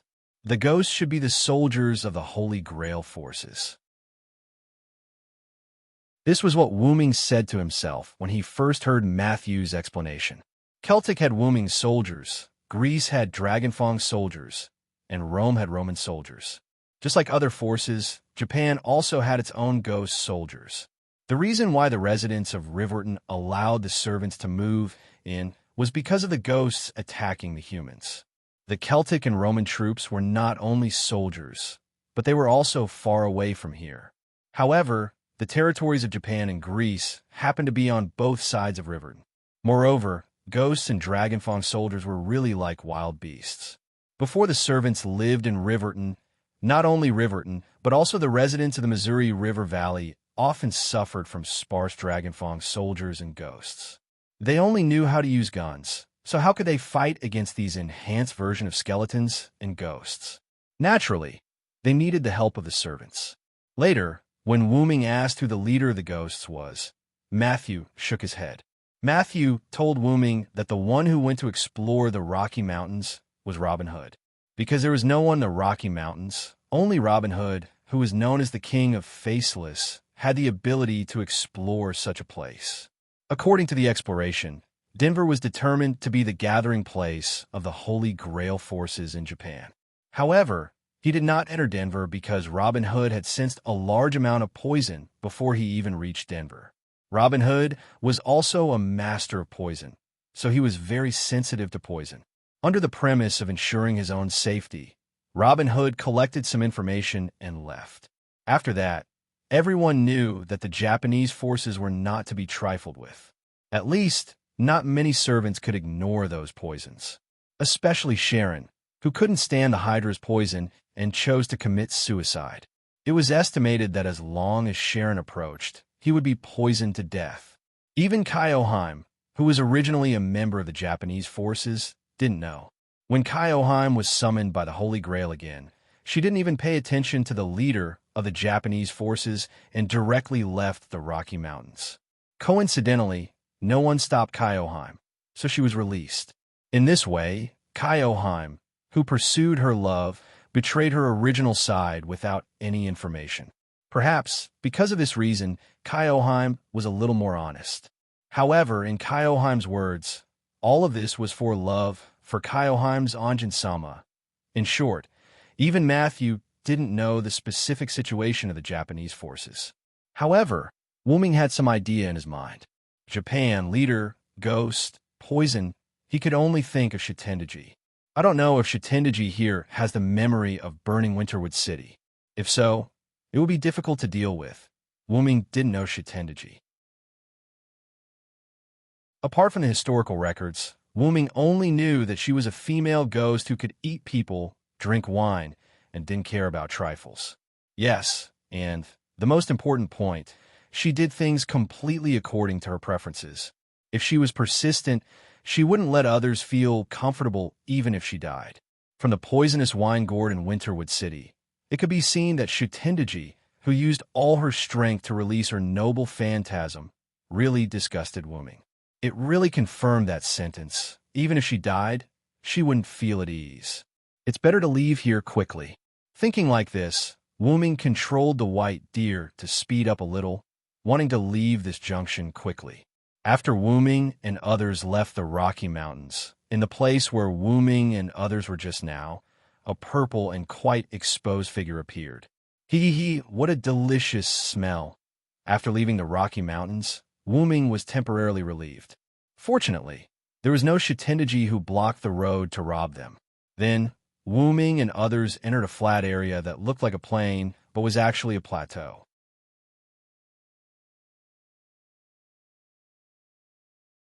Chapter 493. In fact, the Cordillera was not the name of a mountain. Its full name was the Cordillera Mountains. To be precise, the Rocky Mountains were also part of the Cordillera Mountains, but in order to distinguish the territories of the Japanese forces and the American forces, the two were separated. The Japanese forces were like a stickler to the rules. They only occupied the eastern Rocky Mountains, the highest part of the Cordillera Mountains, and had no intention of expanding their forces. Otherwise, Maeve wouldn't be unable to find any information. After all, even the servants of Riverton, the neighbor of the Japanese forces, didn't clearly inquire about the Japanese forces. Apart from the Rocky Mountains, which were the tallest and largest, the Cordillera Mountains were left with the Central Plateau Basin and the Western Pacific Rim Mountains. At this moment, Wuming and the other two entered the Central Plateau Basin area. At this moment, Wuming temporarily stopped the white deer. If I remember correctly, following this river may be a place called Boise. Wuming thought and said to Matthew.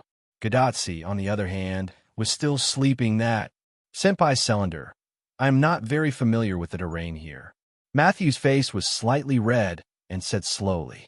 However, Senpai Cylinder was right, Matthew thought. It doesn't matter if you don't know.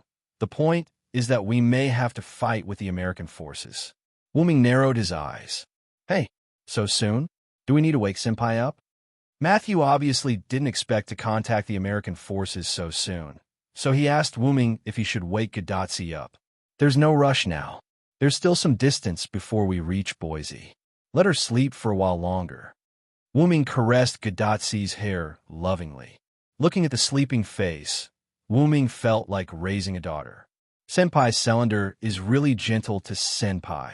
Matthew didn't know if he was envious or gratified. Seeing Matthew like this, Wuming smiled helplessly. Then he spoke to Matthew. Of course, I'm also very gentle with you. Wuming raised his hand and stroked Matthew's short hair. After all, Matthew was also a little girl worthy of love. Not to mention, Matthew, you have inherited the power of Galahad. Galahad and I have a special relationship. Wuming's words stunned Matthew. Could it be that Senior Cylinder had another identity? Matthew was puzzled. Although Matthew wasn't a particularly smart person, he wasn't stupid either. Judging from the dual identities of Jack the Ripper and Cylinder, he was definitely not an ordinary person. In that case, Galahad was related to him. Could he be a Knight of the Round Table? Then, just as Matthew's thoughts were running wild, Wuming spoke again. Of course, even without Galahad's power, I would still be gentle to you.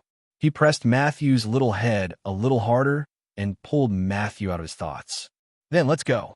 Let's fight them first. Then, Wuming drove the white deer again. The white deer, carried Gadotsi, who was sleeping soundly in Wuming's arms, Wuming, who was full of fighting spirit, and the confused Matthew as they moved quickly toward Boise. When they were still a short distance away from Boise, Wuming deactivated the white deer state of the Holy Lance. It wasn't to show his sincerity, but because he had encountered an enemy. Then, a minute later, slash dash, boom dash, the last robot infantry was cut in half with one shot. With the explosion, the 100-man robot infantry unit disappeared from this singularity. Gadotsi and Matthew were stunned as they watched Wuming walk out of the explosion with a comfortable expression. From the moment the three of them encountered the 100-man robot infantry unit, Wuming gently woke Gadotsi up. Matthew and Gadotsi got off the deer, and the white deer turned into the Holy Lance. It took almost 30 seconds. Then, when Matthew wanted to fight these robot infantry with Wuming, they saw how quickly they were dealt with, as if they were vegetables. Strictly speaking, Wuming needed to kill at least 3 or 4 robot infantry per second, and that was strictly according to 30 seconds. Of course, it must have been less than 30 seconds, because in the battle just now, Wuming killed more than a dozen robot infantry with one shot more than once. Let's go. It's time to meet the servant. Forget it. It's over anyway. With this in mind, Gadotsi and Matthew smiled awkwardly, then followed Wuming to Boise. After walking for almost a minute or two, Gadotsi and Matthew noticed the fortress-like town in front of them, and a white-haired man holding a golden lance and wearing golden armor standing alone in front of the fortress with his eyes closed. Karna. Gadotsi and Matthew didn't know this person. After all, Gadotsi and Matthew didn't see Karna when they were in Winterwood City. At the beginning of the battle between Karna and Gilgamesh, Gadotsi naturally didn't have the chance to see it. Later, when everyone went to the Yuzong Mountain, Karna only appeared to snipe Gilgamesh, but he was quickly rescued by Marshal Gilda Rice. After that, because of Astrio's noble phantasm, Gadotsi and Matthew didn't see Karna. After that, Karna was eliminated by Gilgamesh. It had to be said that this was a really sad story. Because of this, when Gadotsi and Mashu saw the white-haired man with golden armor and golden spear, they didn't recognize him. However, this didn't prevent Wuming from knowing Karna. Whether it was the Battle of the 14 Riders or the burning Winterwood City, Wuming had contact with him. In the Battle of the 14 Riders, Wuming defeated Karna by cheating. In Winterwood City, because of his rank, Gilgamesh replaced Wuming to fight Karna and defeated him in the end. Wuming wanted to laugh. He was almost the same as Zhou. He was on the opposite side of Karna, and he was always beating Karna. However, to be able to meet Karna 3 times outside the Martyr's Palace, it could be said that it was fate. He just didn't know if this Karna had Wuming's memories. However, Garna of Fuyuki City has the memories of the battle between the 14 Riders and the 14 Riders, because Wuming felt that Garna also has the memories of those 2 battles. Sure enough, you are also in this singularity. Karna opened his eyes and looked at Wuming. Sure enough, Karna remembered Wuming. I didn't expect that we would meet again. It's really fate, Karna. Wuming smiled. Karna also nodded, then looked at his hand that wasn't holding the spear. Yes, the identity of a servant can really make such miracles happen. When Wuming and Karna were chatting, Gadotsi was indeed shocked. Karna, the god-killing hero who was defeated by the Hero King before I even met him. Now I see him in person. After all, she didn't see his real face last time, so Gadotsi was quite regretful. Indeed, I can feel a very dangerous aura from Mr. Karna. It's like the fire of the sun that can burn everything. Matthew said solemnly as he sensed the magic power that Karna was gradually emitting. He was ready to protect his master with his shield. By the way, I feel that Karna and Assassin are close. Why don't you do us a favor and let us pass?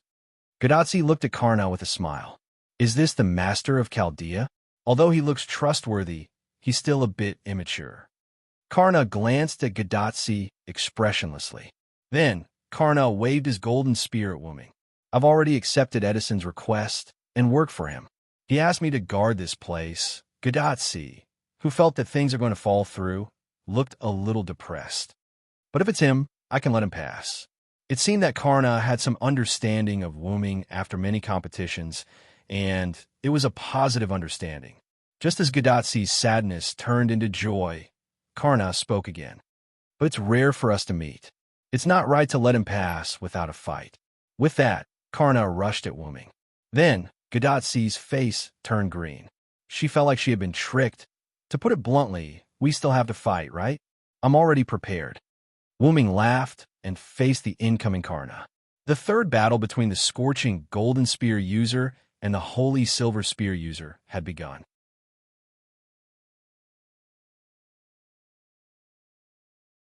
Chapter 494. Clang, clang, clang. The ear-piercing sounds of metal colliding echoed in the air. Huff, huff, huff. Flames raged on the ground in front of the main gate of the fortress like meteorites falling from the sky. The walls of the fortress nearby also showed signs of damage. As if the air was vibrating, countless rays of light and flames clashed with each other. The figures of flames and meteors kept intertwining. The tip of the spear accompanied by flames and the tip of the spear accompanied by holy light could be vaguely seen. Obviously, that was where the sounds of metal colliding came from. Due to Karna's sudden attack, wombing didn't back down and counterattacked. This battle implicated Matthew and Gadatsi for no reason. This was because as long as Gadatsi showed the attitude of negotiating with him, Karna would definitely not attack again. However, this time, wombing was involved. Although he had joked that wombing was like Zhou to Karna, in fact, Karna did have some feelings for him. After all, even a saint would be prejudiced if he kept losing to the same person, let alone Karna. As a result, Karna and wombing fought for the third time. Both the overflowing magic power and the airwaves caused by the battle affected a shield on the battlefield. The shield kept shaking and seemed to be in danger. Ugh. Matthew put his shield in front of him and struggled to resist, protecting Gadatsi behind him. The blade of the shield extended out from the bottom and stabbed deeply into the ground. One could vaguely see a thick layer of magic power attached to the shield. It was Matthew's magic defense skill, which had the same nature as magic release, except that magic defense was used for defense, while magic release was used for attack. However, even so, the current situation was quite bad for Matthew. Karna's sudden attack during the conversation and wombing's counterattack were all carried out under the premise that Gadatsi and Matthew hadn't retreated to a safe range. In the beginning, Karna paid attention to Gadatsi's safety. After all, he wasn't a criminal. Wombing was the same. His love for Gadatsi naturally made wombing pay attention to Gadatsi's safety. However, the two of them were extraordinary figures after all. Originally, they wanted to hold back, but now it became a battle where they gradually increased their strength. Realizing that she might get hurt if she continued to watch, Matthew wanted to take Gadatsi further away. However, before Matthew could take Gadatsi out of the danger zone, the aftermath of flames, holy light, air waves, and storms swept over. It was precisely because of this that the city walls of Boise City had become so dilapidated. Now, Gadatsi could only hide behind Matthew's shield. Once she left the protection of a shield, Gadatsi would probably be blown away in an instant. At this time, Roman, who was paying attention to this place, turned on the virtual screen and projected it to Gadatsi's side. Sure enough, Saran and Karna are both exceptional servants. The aftermath of a battle of this level can't be ignored. Roman said to himself and nodded. Doctor, you better not talk too much.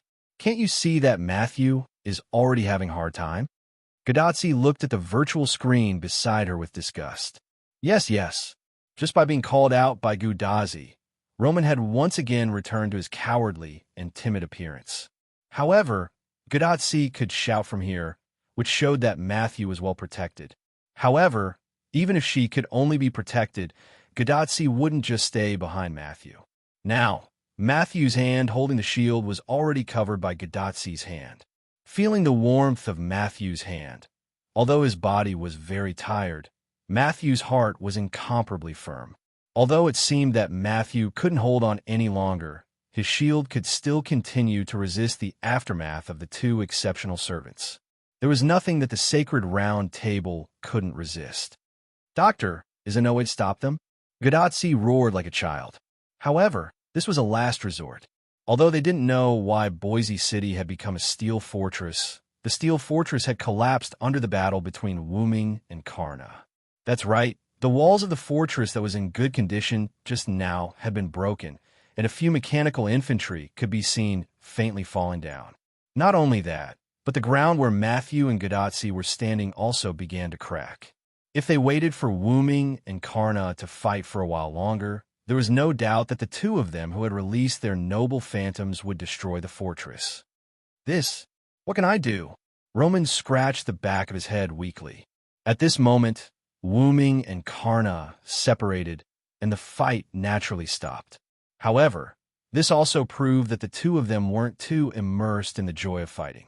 If we don't release our noble phantoms, we won't be able to determine the winner in a short period of time, Karna said lightly.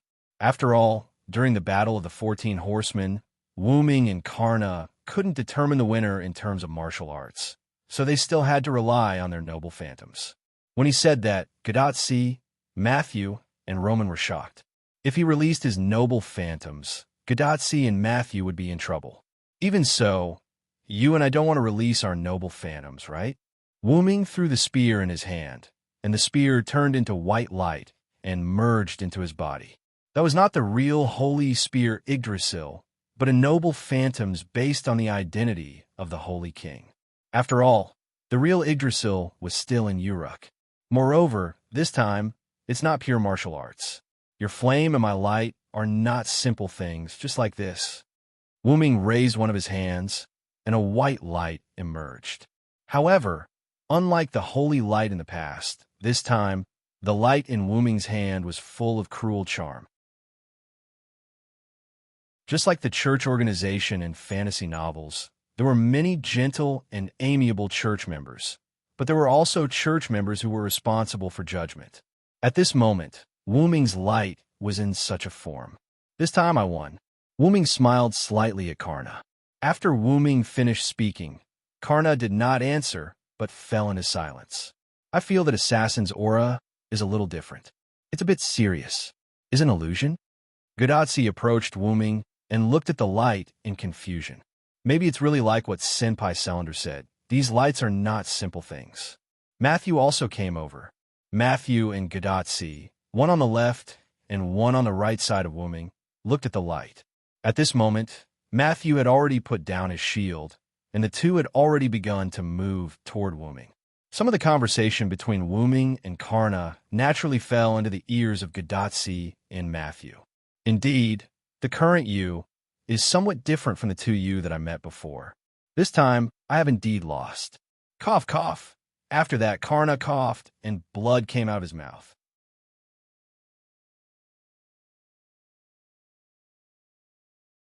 Chapter 495. Although Karna was coughing up blood, his face did not change much. He was still pale because he was a Caucasian. After calmly wiping away the blood that he had coughed up, Karna put away his golden spear. However, unlike Wuming, he could not put the spear back into his body. Instead, he made the golden spear disappear into the air, as if it was spiritualized. However, at this moment, Roman was a little uneasy. Are you for real? Karna was beaten to the point of vomiting blood. Roman looked at Wuming in surprise. Well, doctor, what's so strange about that? Matthew, the good student, raised his hand and asked. Karna has the golden armor given to him by the Indian sun god, Surya. It's safe to say that almost nobody can hurt him, Roman answered Matthew's question. At this moment, Karna continued Roman's words. That's right. My armor can block 90% of the damage. Even if it's a grade A+ military relic, I can still take it head-on. Hearing Karna's confession, Gadotsi, Matthew, and even Roman were shocked. It was amazing that he could take a hit from a grade A+ relic. Even Wuming, who already knew the truth, thought that Karna was cheating. Even Wuming himself did not think that Karna was as crazy as he was. After adding the Loon Rune to his armor, it could only take on a grade A relic at most. The grade A+ relic that Karna mentioned must be a relic that had been doubled. Wu-Ming would not be able to take it. However, this was under the premise that Wu-Ming did not resist and took it head-on. For Wu-Ming, if he really encountered a grade A+ military relic, he would just consume a lot of mana and throw out. If one was not enough, he would throw out 2 or 3. After all, Wu-Ming's mana was almost unlimited. He could just use it to make babies. Of course, Karna's cheating couldn't be stopped. Other than that, the armor also has the ability to automatically repair injuries, and I can also use my flames to burn away foreign objects or negative effects in my body. As he spoke, flames began to appear in Karna's body, just as he said. A few wisps of smoke rose from Karna's body and disappeared into the air. I've already eliminated the light in my body. Without the source of damage, the wounds in my body have already begun to heal. He had to admit that the clear debuff skill was really useful. In fact, even if Karna didn't burn the light with flames, Wu-Ming would have removed it anyway. First of all, as we saw earlier, even without Wu-Ming, Karna could have made contact on his own. Secondly, there was no need to keep the light.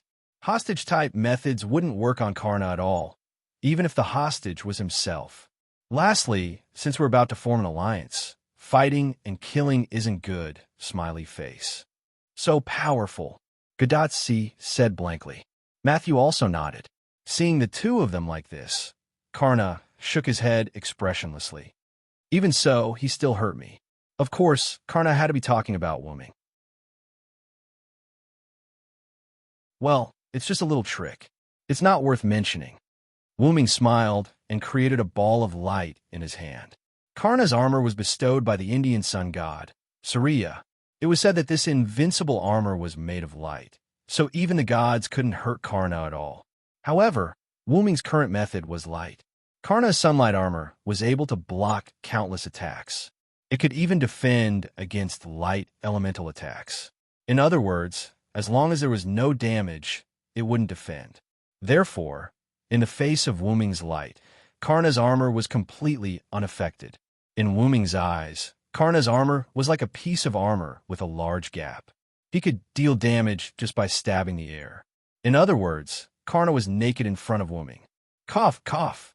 Back to the topic. Wu-Ming used the characteristics of light to temporarily pass through Karna's armor and into Karna's body. Then, after the light entered Karna's body, it exploded and created an extremely harsh judgment aura. It destroyed Karna's body from the inside, which was why Karna was injured. After all, Karna couldn't defend against internal damage. However, Karna shook his head. You're stronger than me. Then, Karna told him the reason. Let's not talk about the second time we met. The first time we fought, I lost. Gadotsi, Matthew, and the others also understood something. Wu-Ming had met Karna in other places and defeated him, and Karna still had the memory of being defeated. However, Wu-Ming shook his head with a wry smile. In the beginning, Wu-Ming was able to defeat Karna by relying on the help of suppression, his own skills, and the protection of the golden armor. The suppression allowed Wu-Ming to obtain a powerful noble phantasm that surpassed Karna's god-killing spear. His own skill, holy fire erosion, made him a human, which allowed Wu-Ming to deal additional damage to Karna. In the end, Karna took off his golden armor. Without that layer of absolute defense, Karna really had no defense at all. The powerful power of Wu-Ming and Karna's ultimate noble phantasm directly shattered Karna's spirit core, and that was how Wu-Ming won. In the burning Winterwood City, it was Gilgamesh who fought against Karna. Just Enkidu alone was enough to restrain Karna, not to mention that Gilgamesh could also use his noble phantasm. If Gilgamesh specifically picked some noble phantasm that could ignore defense, then Karna would be a piece of cake. However, Karna was indeed worthy of being called the strongest servant. He managed to damage Gilgamesh's spirit core before he left the stage. Although Gilgamesh won, because in a moment of carelessness, his spirit core was also damaged by Karna. This showed how powerful Karna was, coupled with Karna's handsomeness and obedience. He was simply perfect as a servant. Wu-Ming smiled helplessly. In that case, since you've already lost, can you take us to see President Wang Edison? We came here with the sincerity of an alliance. The fight was over. Karna had admitted defeat, and Gadotsi and Matthew were fine. In that case, it was time to talk about business. I was so focused on watching the two of you fight that I forgot the purpose of coming here. Roman said weakly. Then, he was looked at with disdain by everyone. Since you only want an alliance, then I'll naturally take you there. After Karna finished speaking, he was ready to take Wu Ming and the others to see the President Wang. Is everything okay here? Gadotsi said cautiously. The steel city of Sabwasi had been turned into ruins, and a large amount of steel could be vaguely seen mixed in it. Those were the remnants of the mechanized infantry. No need, there's no living person here, and this fortress is actually just for decoration. It won't be long before the mechanized infantry comes to repair it. Good Lord, this place that was originally an ordinary town turned into a steel fortress. It was probably built and constructed by the mechanized infantry that Karna mentioned. It had to be said that robots were useful. They were emotionless, tireless, and calm. If the number was increased, they could even kill a third-rate servant. Of course, because the President Wang didn't have the Holy Grail, these mechanized infantry were much weaker than the other forces. However, no force was willing to deal with the UA forces, so there was no need to be too nervous. Let's go. It's a bit far from San Francisco. Let's try to get there before dark. After that, Karna jumped and left. There was no need to worry about losing him. The servant's aura was very obvious, so Wu Ming was not in a hurry. Then I'll turn off the screen first. After that, Roman's figure disappeared in front of them. Let's follow him. After that, Wu Ming pressed his hand on the ground, and a white deer appeared. It was the one he rode before. Then, Wu Ming, Gadotsi, and Matthew sat together again. But this time, there was no sign of Gadotsi sleeping. In this way, Wu Ming's plan to go west came to an end.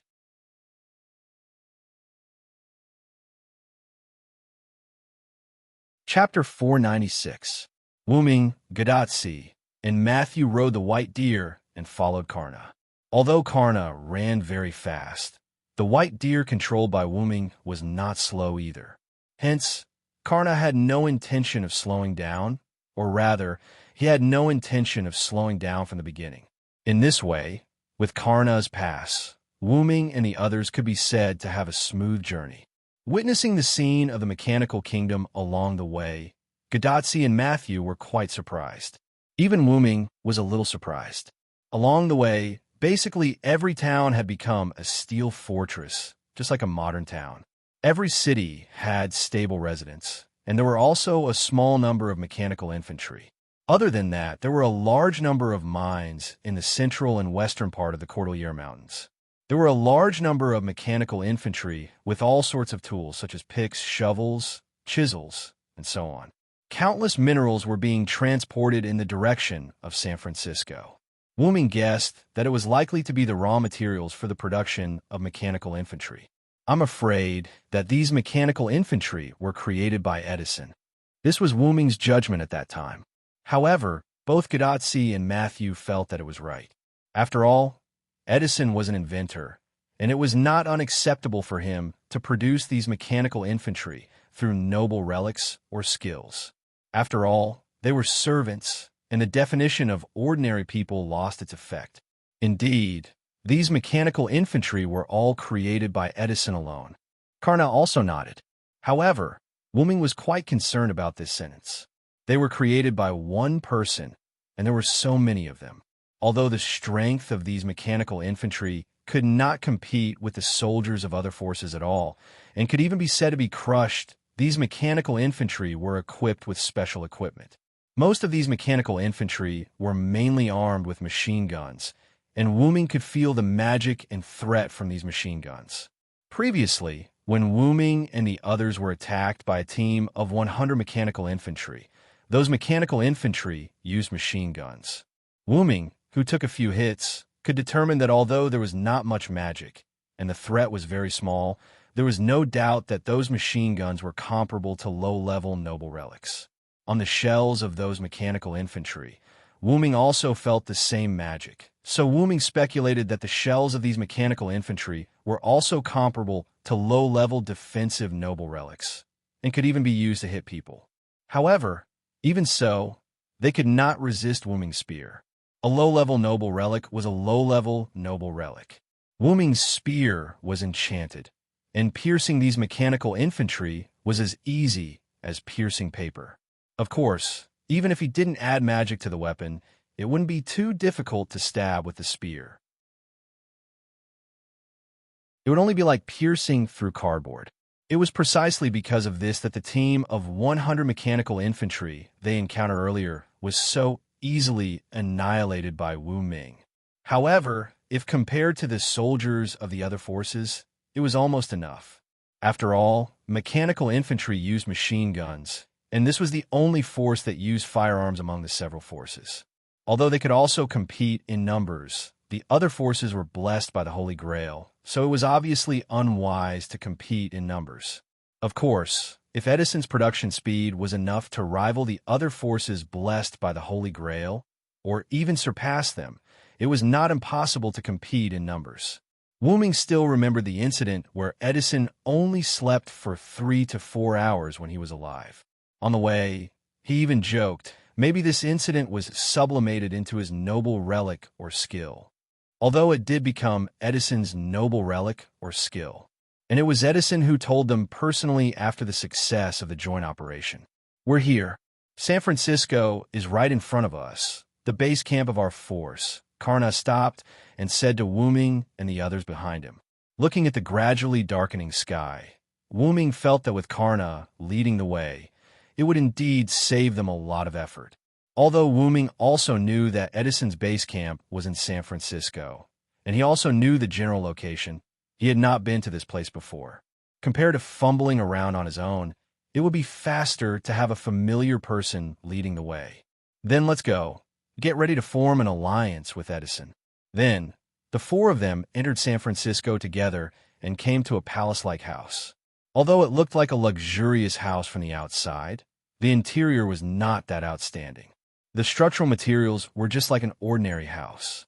The only difference was that the interior space was not small. This should be Edison's office or laboratory. Wu Ming guessed. Then, under Karna's lead, they came to a house that looked like a living room. There were ordinary wooden sofas, ordinary tables, ordinary tea sets, and ordinary plain water. It seemed that after Edison was driven here, he did not have a good time. Wu Ming thought, or rather, Edison did not deliberately pay attention to these things. Then, where did his attention go? Of course, it was on the mechanical infantry. After Karna entertained Wu Ming and the others for a while, he let Wu Ming and the others stay here alone. Then, Karna left, probably to find Edison. However, it was really fortunate that it was Karna. If it were someone else, even if Wu Ming and the others said that they wanted to negotiate, the other party would not let Wu Ming and the others sit here like this. No matter what, he had to find someone to look after Wu Ming and the others. After all, it was not completely determined whether Wu Ming and the others were really here to form an alliance. What if Wu Ming and the others had other purposes and took advantage of Karna's absence to carry it out? Only Karna, who had the skill of the poor, dared to do this. Poor's knowledge. Karna was lucky enough to ask the weak about their lives and values. He could see through the other party's character and attributes, and he would not be deceived by verbal excuses. In addition to not being deceived by falsehood, he also had the characteristic of not being deceived by false words. Karna could tell that Wu Ming and the others were not lying through this skill. Coupled with Karna's understanding of Wu Ming, he was very relieved to let these outsiders stay here alone. I can only say that as expected of Karna. Wu Ming drank a mouthful of plain water and said indifferently. Godotzi and Matthew were stunned by Wu Ming's sudden words. Assassin, what did you just say? Why don't I understand? Godotzi naturally would not hide her doubts in her heart and asked directly. It's nothing. I just figure out some things. It's nothing to worry about. Wu Ming then smiled helplessly and waved his hand, indicating that they should not worry about him. Since Wu Ming said so, Godotzi and Matthew naturally did not pay any more attention to him. At this moment, the door of the room was opened, and a strong blue lion head walked in.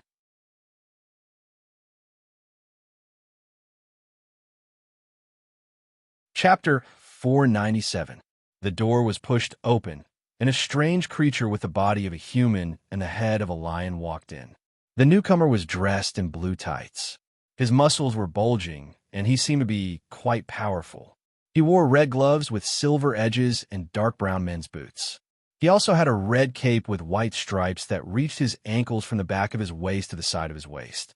There was a metal plate on his chest that looked like the mouth of an energy cannon, and there were stripes around it that looked like a hero who fought monsters.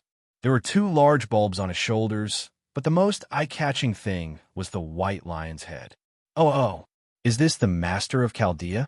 It's an honor to meet you. With your help, our wishes will come true. The lion's head spoke in a lion's voice as soon as it appeared. Gadotsi and Mashu were stunned when they saw the lion's head, because the contrast was too big. Now they felt like they were watching a comedy.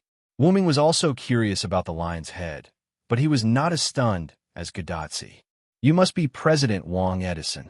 Gadotsi and Matthew widened their eyes as soon as Wuming finished speaking. They looked at Wuming as if they had gone crazy. Wuming pretended that he did not see them, and the lion's head, Edison, did not notice Gadotsi and Matthew's expressions. He was looking at Wuming. Oh, you're right. I'm the symbol of America. I'm the king of all presidents. I am Edison. Then Edison struck a pose on his own. Gadotsi and Matthew did not know what to do. It was too awkward. Yes. President Wang, please move aside. Your body is too big. Then an intellectual female voice was heard. Oh, sorry. With that, Edison walked towards the interior of the room. It turned out that Edison stopped to talk to Gadotsi and the others as soon as he opened the door. Coupled with Edison, who had undergone some sort of mutation, this overly tall body completely blocked the door. Now, Edison moved aside, revealing the people behind him. Karna walked in with a petite but intellectual woman. Gadotsi and Matthew were thinking, finally, there's a normal person here. The woman began to introduce herself. Hello, I'm Helena Blavatsky. I'm Edison's friend. You can call me Helena. Helena smiled at Gadotsi and the others. It had to be said that Helena was quite approachable. Anyway, Gadotsi and Mashu had calmed down now. Hello, Madam Helena. I'm Tachika Fujimaru, and this is Matthew Gillett. Nice to meet you, Gadotsi said happily. Hello, madam, Matthew said politely to Helena. Sure enough, compared to the cold-hearted Karna and the lion-headed Edison, the gentle and intellectual Helena was more likable. Oh, what an obedient child. Helena also nodded with a smile. Ahem.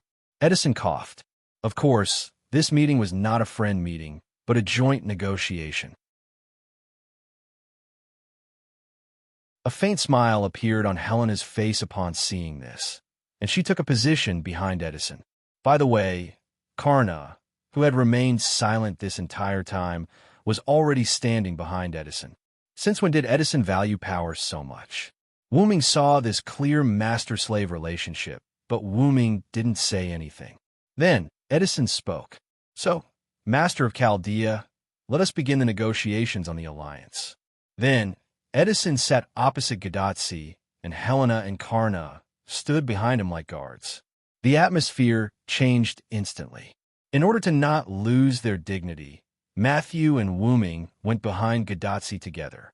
Now, Edison and Gadotsi were sitting opposite each other. Karna and Helena were facing Wuming, and Matthew was standing behind Edison and Gadotsi. One had to know that a negotiation would only be a joint negotiation if they were equal in strength. If they were not, it would be annexation. However, Gadotsi was a master who had experienced the terrifying aura of the Magic King in the 4th chapter. After all, just the current atmosphere was not enough to scare Gadotsi. Gadotsi looked at Wuming, and Wuming smiled and nodded in encouragement. Then Gadotsi spoke. Well, Mr. Edison, I think we have the same goal, which is to defeat the other forces and seize the Holy Grail. Therefore, I think we can work together. Seeing Gadotsi state her goal in an orderly manner without being scared by the atmosphere, Wuming was extremely gratified. Of course, Gadotsi's junior, Matthew, and Roman, who had been silent and had not shown his virtual screen, were also gratified. This was what Wu Ming had told Roman on the way. Roman's face and voice seemed to have the ability to taunt. In addition, Wu Ming felt that Gadatsi needed to be trained, so he told Roman not to appear in here. After thinking about it, Roman agreed. After asking Wu Ming to take care of Gadatsi, he went into hiding. However, he could still hear everyone's conversation. There was no need to hide this, so Wu Ming did not say anything. Edison nodded and expressed his affirmation. Well, I see. We can work together, but I'm not going to take the initiative to attack. I'm sorry to disappoint you. Although he said, I'm sorry to disappoint you, Edison's face did not show the slightest hint of apology. Why? Matthew was obviously surprised by this answer. That's right, Mr. Edison. Although there are only a few of us this time, I'm here to work with you on behalf of the servants who are alone. We have gathered Sharon, Achilles, Nightingale, Geronimo, and many other servants. I believe that we can save this era if we work together. Hearing Gadatsi's words, Edison was not surprised. Instead, he touched his chin and thought, oh, there are heroes like Achilles, Sharon, and I didn't expect Ms. Nightingale to be with you. Then, Helena opened her mouth and explained to Gadatsi. Actually, Ms. Nightingale used to be one of us. Due to the arrival of several new forces, our camp was forced to retreat to this place. Ms. Nightingale didn't retreat because of her unique personality. I thought she had already left. After a pause, Helena continued. In fact, we also have many servants, but we lost a lot of them when we fought with the Celtic side and the 3 new forces. At present, there are only 3 of us left. We thought Ms. Nightingale had left, but we didn't expect her to still be here. Edison didn't stop Helena from exposing his family's information. After all, there was no point in lying about this. A little investigation would reveal that for someone who was at the end of their rope, hiding their trump card would be a foolish move to bring their trump card to hell. However, what Helena meant was that Edison was concerned about the fact that Nightingale was still alive. In that case, why don't we join forces to fight? It's better than being swallowed in the end. Gadatsi was a little puzzled. In the first few singularities, except for the enemy servants, basically all the servants they encountered would join their side, and then everyone would win the Holy Grail together and solve the singularities. But this time, the president, Wang Edison, chose to escape and avoid the war, which really made Gadatsi confused. I am preparing to accumulate strength, and when the other forces are defeated, we will take them down together, as if he had come up with a perfect plan for himself. Edison laughed happily. In other words, Edison was preparing to go into a defensive mode to prepare for battle. However, it could only be said that he was worthy of being an inventor's brain, and he really didn't know anything about war. I don't know if Helena knows this or is really hiding it, but Karna must be hiding himself, so he didn't tell Edison. So, Edison, what if the other forces join forces to destroy you first? Wu Ming said directly, without even using honorifics, and told Edison what Karna didn't say. Looking at Edison, who was a little stunned by his straightforward words, the corners of Wu Ming's mouth rose slightly. He was prepared to cooperate with Gadatsi to play the role of the good cop, while he played the role of the bad cop, and put on a 2-man show.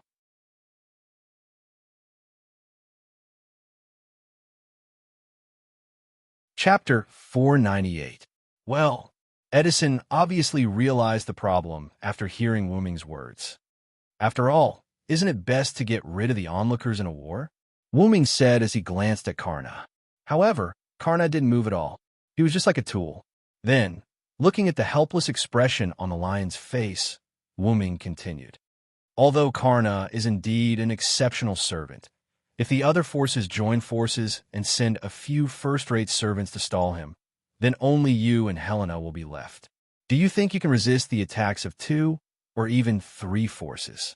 Wu Ming said as he walked toward Edison. Karna and Helena didn't move either.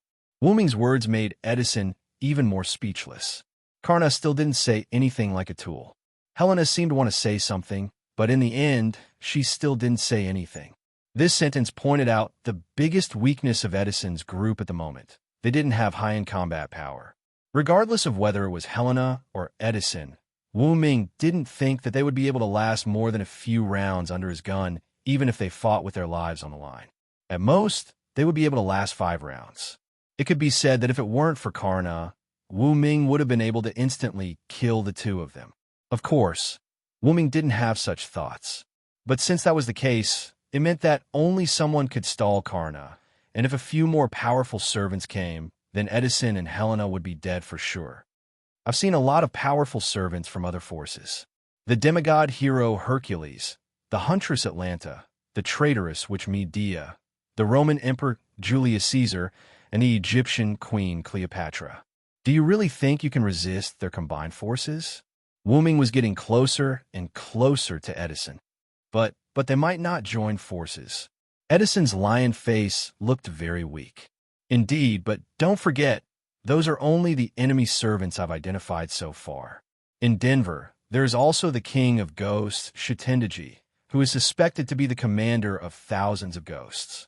You won't believe me if I say that Shitendaji has no other servants under his command. In addition, I don't think the Greek forces only have a few servants. There must be more powerful ones behind them, and Rome, which can fight Greece so well, must have other powerful servants.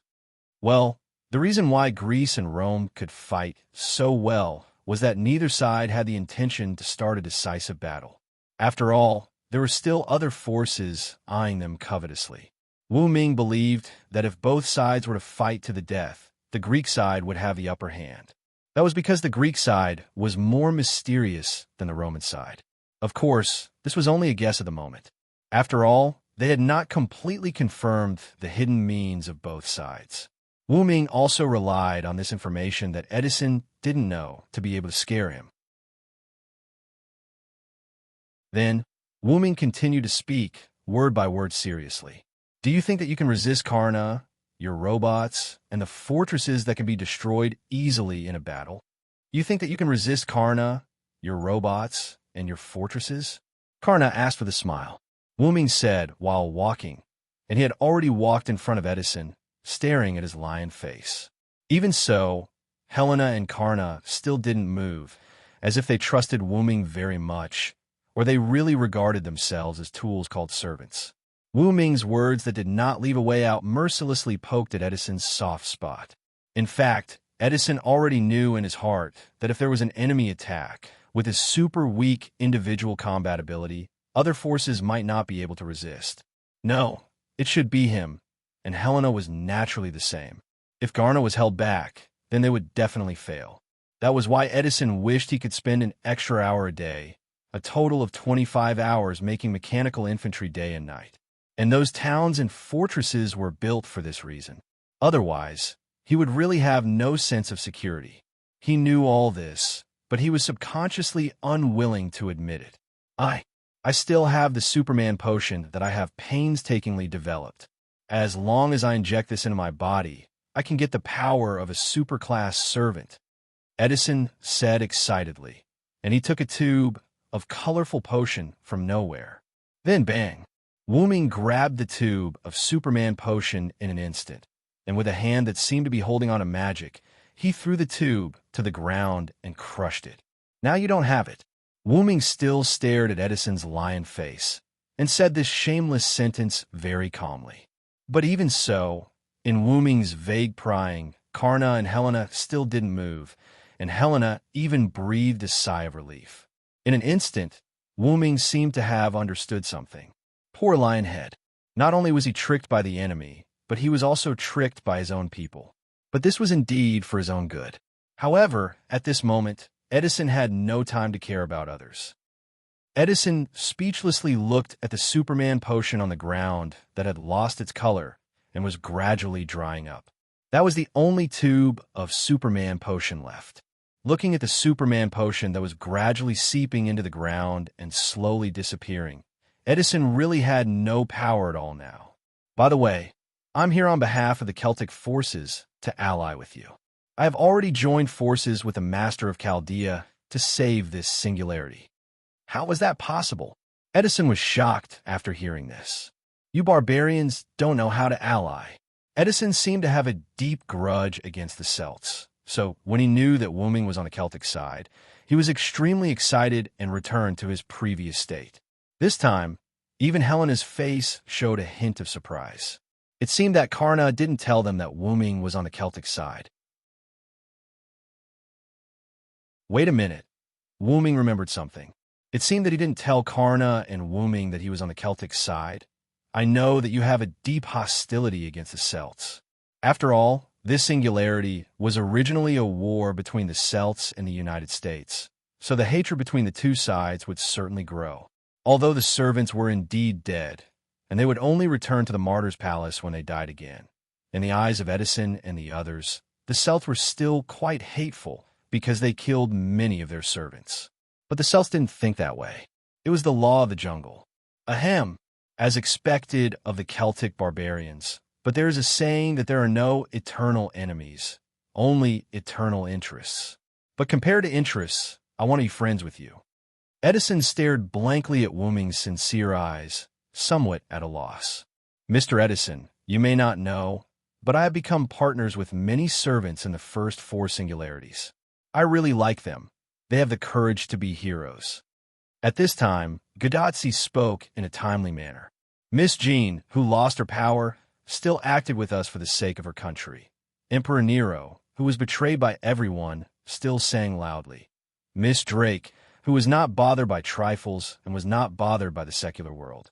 Miss Drake, who had a unique power that surpassed ordinary servants.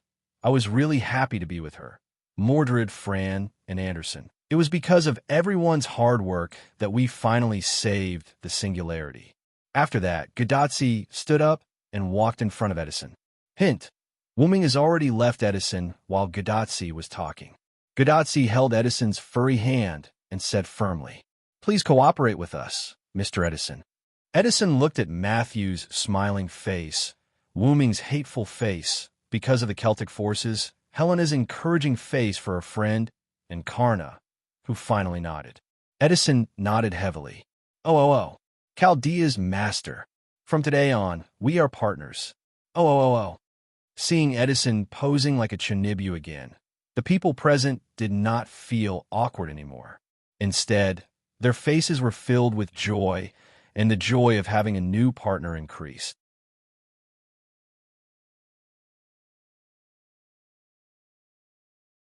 Chapter 499. After officially deciding to work together to fight against the other forces, Edison roared, Oh, I'm going to implement a 26-hour-a-day work system now, and left. He probably went to continue building mechanical infantry. After all, Edison's only purpose was to build mechanical infantry. Karna, on the other hand, greeted Gadotsi, the master leader, and left San Francisco to continue guarding Boise. After all, Wooming said that Denver might be the king of ghosts, Shitendaji, so he still had to go and guard it. In the end, only Helena, who was already sitting with Gadotsi and Matthew, was left at the scene. Wooming could only smile bitterly. Should he say, as expected of women? They actually got along so well with each other, so easily. Little Li Xiang, it's all thanks to you guys for coming. Helena sat beside Gadotsi and held her hand as she spoke. Huh? Why do you say that? Gadotsi expressed that she didn't understand at all. However, Wooming was already sure of one thing. Even if Helena and Karna did set up Edison, it was out of good intentions. Therefore, Helena and Edison allowed Wooming to do whatever he wanted. TSK, the lion head is so pitiful. While Wooming was sighing, Helena told him the reason. Actually, the reason why Edison became like this is because he received blessings from the past presidents of the United States. Helena's expression became a little sad. Thinking about it, it made sense. How could a human become a lion head? Actually, Edison wasn't like that, but those were the past presidents. After receiving their blessings, not only did Edison's appearance change, even his personality changed. He was willing to do anything for the United States, and he became abnormally egoistic. However, as soon as she finished speaking, Helena became happy. It could be said that it was because of your arrival that Edison was stimulated. Now, his personality has changed. Helena looked at Wooming gratefully as she spoke. After all, If it wasn't for Wu Ming's series of shocking actions, Edison might not have been able to completely change back. In that case, he could only rely on beating to make Edison return to normal. Wu Ming nodded, indicating that it was nothing. However, this gentleman's hooligan-like actions really gave me a fright. Helena couldn't stop laughing even though she said that she was scared.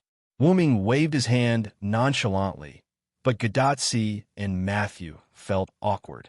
I didn't think that Assassin would do something like that. Although the outcome was pretty good, Gadotsi laughed out loud. Matthew, on the other hand, blushed and didn't say anything.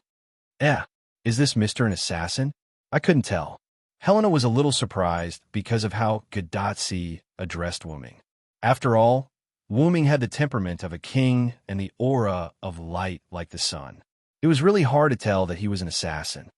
I'm indeed not an assassin. Tachika, just call me that out of habit. I haven't introduced myself yet. I'm really sorry, Madam Helena. You could just call me Cylinder. Wu Ming said as he bowed to Helena in an ancient Celtic salute. You're really a Celtic, eh? I thought you were joking just now. As a lady who had studied magic all her life, Helena naturally knew about Cylinder, the warrior in the Celtic myth, the long march to capture the bull. So, you're Lancer. When talking about the Celtic warrior Cylinder, one would definitely think of his holy spear, Yggdrasil, that was comparable to or even stronger than the magic spear Jayberg. However, Wu Ming shook his head in response to Helena's guess. I'm sorry, because Maeve used the Holy Grail to distort me. I descended as a berserker this time. Berserker? Whether it was Helena, Matthew, or Gadotsi, they all exclaimed in surprise. Helena was surprised that Wu Ming descended as a berserker, but he was full of knowledge and wisdom. She wasn't surprised that Wu Ming was a berserker. After all, Celtic followers basically had crazy behaviors, and they had the qualifications to become a berserker. Gadotsi and Matthew really didn't expect Wu Ming to be a berserker. Although Wu Ming didn't say anything when he was in Riverton, looking at Wu Ming's appearance, it didn't seem like he was related to a berserker. I thought Senior Cylinder was a lancer or a ruler. Matthew, who was sitting on the other side of Gadotsi, said softly. Gadotsi stared at Wu Ming and nodded. On one hand, she agreed with Matthew's words, and, on the other hand, she was blaming Wu Ming for hiding it from her. After all, you didn't ask me. Wu Ming instantly threw away the blame. Then, Gadotsi's little face became angry, and she looked at Wu Ming with dissatisfaction. Wu Ming smiled bitterly, then walked behind Gadotsi and stroked Gadotsi's little head as if he was petting a cat. Only then did Gadotsi's face regain a smile. You two are really close, Helena said with a smile as she looked at Wu Ming and Gadotsi, who were like a pair of siblings. Indeed, Matthew also looked at the interaction between Wu Ming and Gadotsi with slight envy. However, he didn't know whether he was envious of Wu Ming, who could be so intimate with Gadotsi, or envious of Gadotsi, who could enjoy Wu Ming's touch. Then, Matthew's cheeks turned red, and he quickly shook his head as if he was trying to get rid of the impure thoughts in his heart. Are you close? I don't think so. I think it's a normal relationship. Helena smiled helplessly as she looked at Gadotsi rubbing Wu Ming's hand unconsciously again. She decided not to talk about it anymore. Did you know that the Superman potion that Mr. Cylinder destroyed just now could have instantly increased Edison's strength to the level of a first-class servant? Helena said as she looked at the broken test tube on the ground that had lost all traces of the potion. However, it was just a pity. She was more than happy. However, if Edison really used it, it wouldn't take long for his spiritual base to collapse. It's not something that ordinary people can use. Even if Karna used it, the after effects would be very serious. Gadotsi's and Matthew's worried faces disappeared after Helena said that. They originally thought that Wu Ming's shameless behavior had destroyed Edison's trump card. However, since it was a trump card with super strong after effects, and Edison didn't say anything about it afterward, Gadotsi and Matthew didn't have to worry about it. Indeed, Edison's Superman potion has super strong after effects. However, since it's a miracle potion from Edison, the king of invention, I think it still has some effect. Wu-Ming took out a colorful potion from the golden ripples. It was Edison's Superman potion. Huh?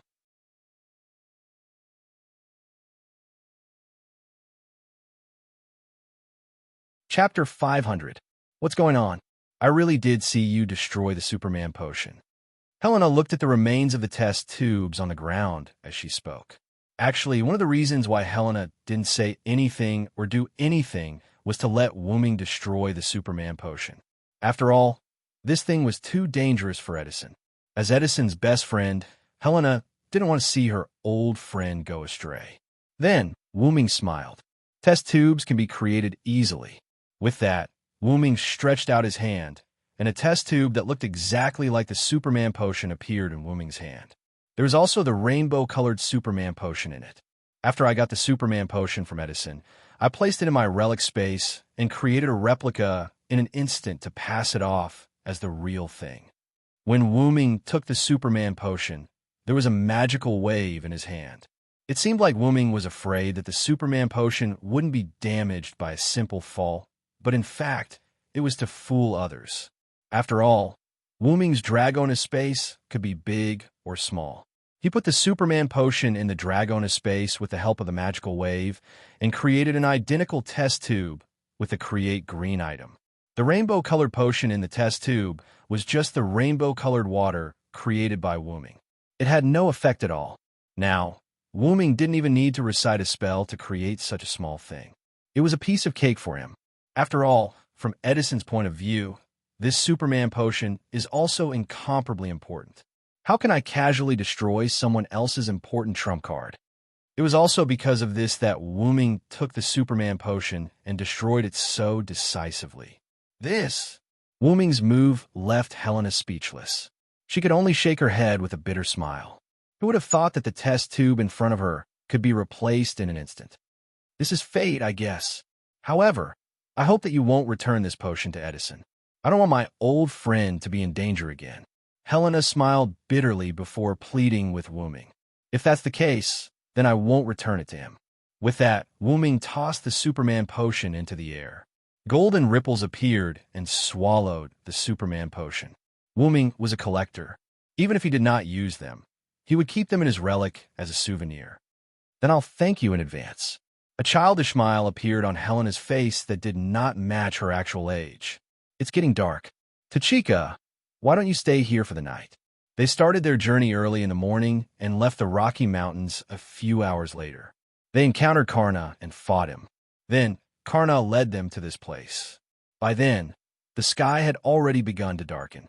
In addition, the negotiation had taken a lot of effort, so the sky had naturally darkened. Looking at the completely dark sky outside, Gadotsi naturally nodded. After eating the dinner that Wu-Ming prepared in his relic space, Helena assigned the three of them a room. Wu-Ming's relic space was really a utility room. There was everything, and the food ingredients would not spoil in the space. After all, there was magic power to maintain them. Therefore, using the Create Green item, Wu-Ming casually created a kitchen and made a feast. Because of the aroma, Helena was attracted to eat with him. Even Helena in the 19th century was captivated by Wu-Ming's food. Well, of course. After all, this was the food that could capture King Arthur's heart. Gadotsi was a human and naturally needed to eat. Although Mashu was a demi-servant, she still had the habit of eating. Naturally, Wu-Ming was the same. He wouldn't stop eating just because he didn't need to eat. Unless there was no need to eat, just like when food was scarce, he would choose not to eat. However, the three of them did not see Edison during this period. It seemed that Edison was really going to implement the so-called 26-hour-a-day. Originally, Gadotsi wanted to talk to Wu-Ming about their future actions, but Wu-Ming refused. Wu-Ming pushed Gadotsi into the room with the excuse of resting when it's time to rest. At the same time, this also dispelled Roman's idea of talking to Wu-Ming. He was very bored. Although Edison and Karna had left, Helena was still there. In order to prevent his sudden appearance from causing unnecessary hate, Roman had been listening by the side without saying a word. The night gradually deepened. Time passed. The next morning, Wuming knocked on Gadatzi's door again and took her out. Although Gadatzi had been protesting and condemning Wuming's behavior of not letting her sleep, Gadatzi still obediently put on her clothes. Really, does Tachika usually like to sleep in? Wuming complained and asked Matthew, who was sitting beside him at the table. That Senior doesn't really sleep in. I think it's because Senior Cylinder is here that Senior can sleep in peace. In other words, because of Wuming's presence, Gadatzi subconsciously slept in every day out of trust. Now that I think about it, being with Tachika is really like taking care of a slightly naughty sister. Wuming sighed and looked at Tachika, who had finished dressing and trotted over. Wuming's eyes were full of love. She was just an ordinary little girl with master aptitude, but she shouldered the burden of saving the world. How could she not be spoiled? Hey, Gadatzi said a strange phrase, then sat on the other side of Wuming, opposite Matthew, and began to enjoy breakfast. It's a traditional Japanese breakfast. I didn't expect Assassin to know how to make it. Gadatzi was surprised. Matthew was also surprised, but because of his shyness and his senior's absence, he didn't say anything. I'm not dead yet. This servant's body is just a temporary body. I still have a sister in another world. If I don't know how to cook, my sister will run away with someone else. Wuming smiled and made a little joke. However, this was unexpected news to Gadatzi and Matthew. Hey, Assassin, you actually have a sister? How old is she? What does she look like? Is she your brother? Gadatzi was like a paparazzi, began to dig out Wuming's background. Okay, let's eat first. It's getting cold. I'll tell you these things later. Although Wuming said that the food would get cold, how could the magic-enhanced food get cold? He could only use it to scare Gadatzi. Wuming said so. Gadatzi didn't ask anymore and began to enjoy the food. Edison hasn't come out of the lab yet, so he had no chance to eat this delicious breakfast, and Helena refused the breakfast on the grounds that a delicious meal is enough. After all, servants eat because of lack of magic, and Helena, as a caster, hasn't reached that point yet. Since she said so, Wuming didn't insist. Then, Gadatzi began to shout because of the breakfast. Oh, this miso soup is really delicious. Matthew, come and try this pickled vegetable. This grilled snapper is so delicious. Saving people is worth it. Wuming listened to Gadatzi's sigh and could only smile helplessly. The reason for saving people is to eat breakfast. If Roman heard what you said, he would shut himself up for a while. However, when it comes to eating, being happy is the most important thing. If she can't even eat, then it's too heavy for this little girl. On the other side, Lionhead's lab.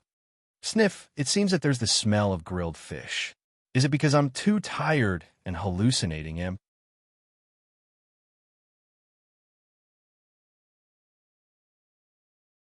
Chapter 501.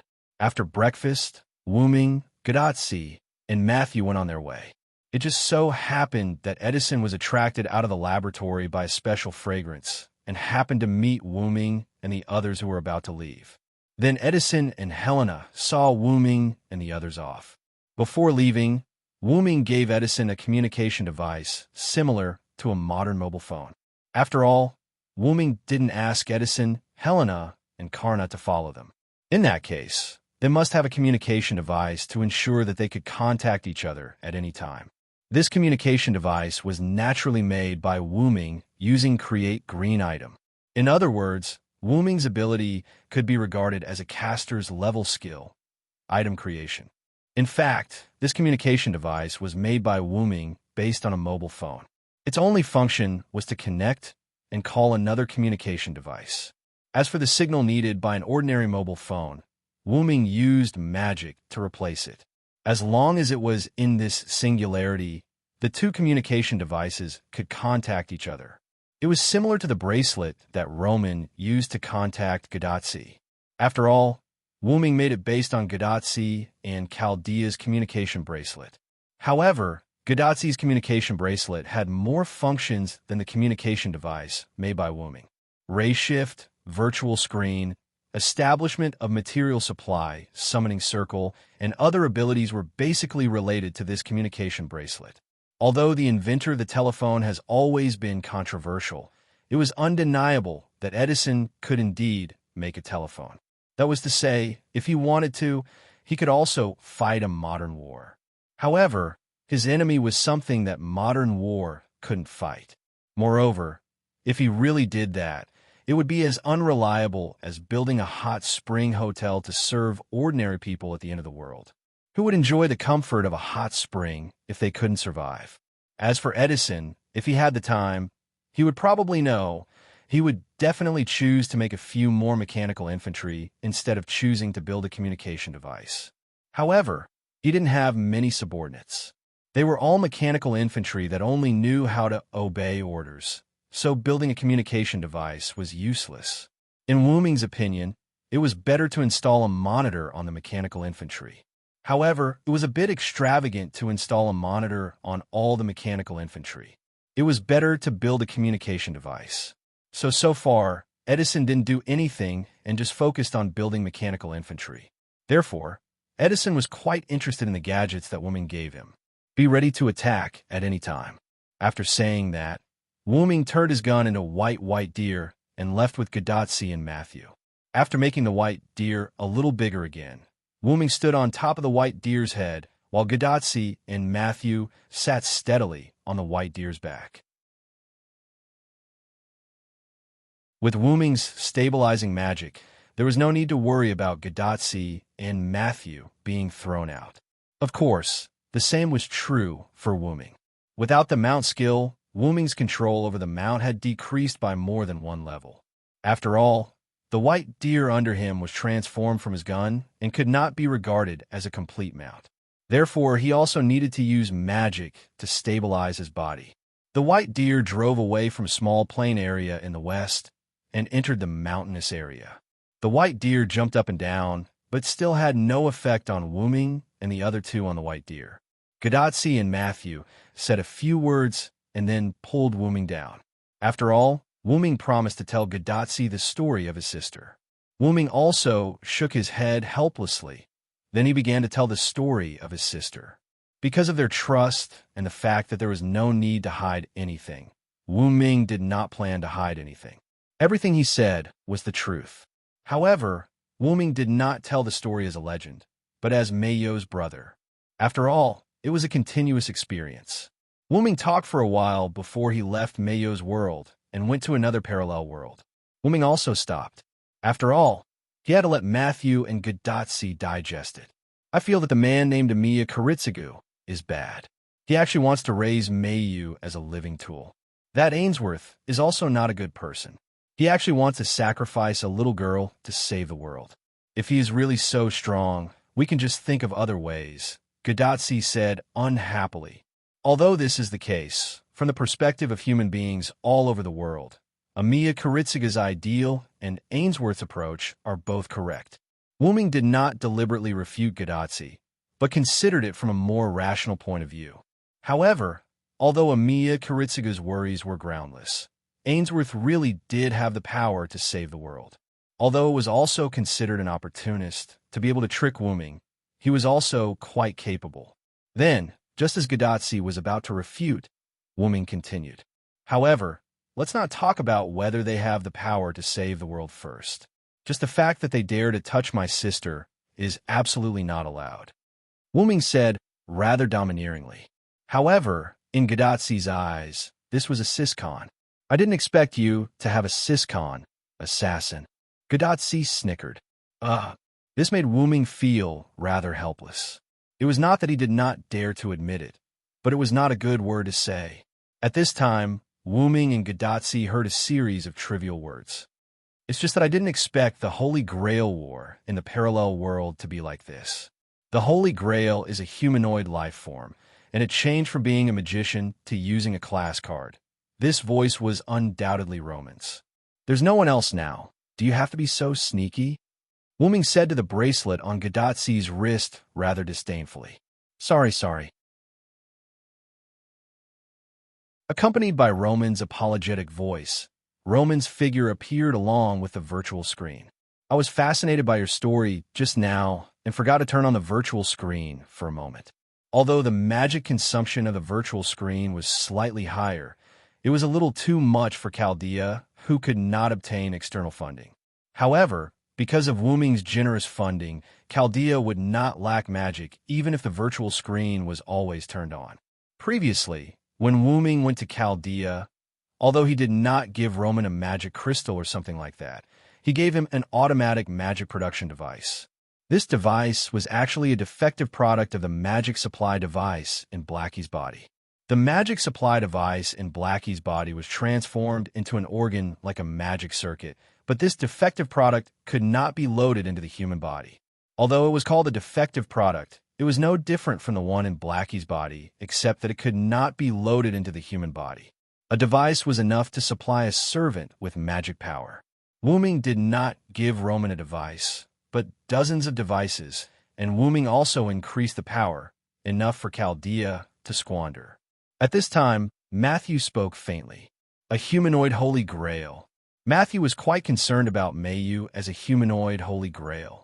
The humanoid Holy Grail and the androids cultivated for the servant experiment could be said to have similarities.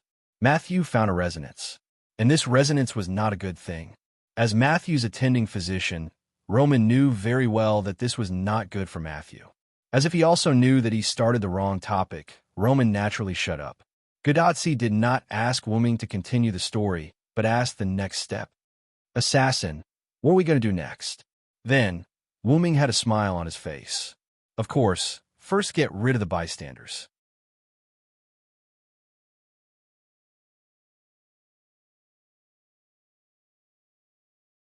Chapter 502. The three of them heard what Wu Ming said not long ago, and looked at Wu Ming awkwardly. After all, when Wu Ming said this sentence before, he was referring to the American forces, but Gadotsi and the others didn't think that Wu Ming would backhand an ally that had just formed an alliance. Of course, I'm not talking about Edison. Wu Ming shook his head with a smile. I'm talking about there. Wu Ming said as he pointed to the Rocky Mountains. You mean the Japanese Holy Grail forces? Roman said thoughtfully. Of course, now the Celtic forces in the easternmost part of the continent and the American forces in the westernmost part of the continent are on the same side.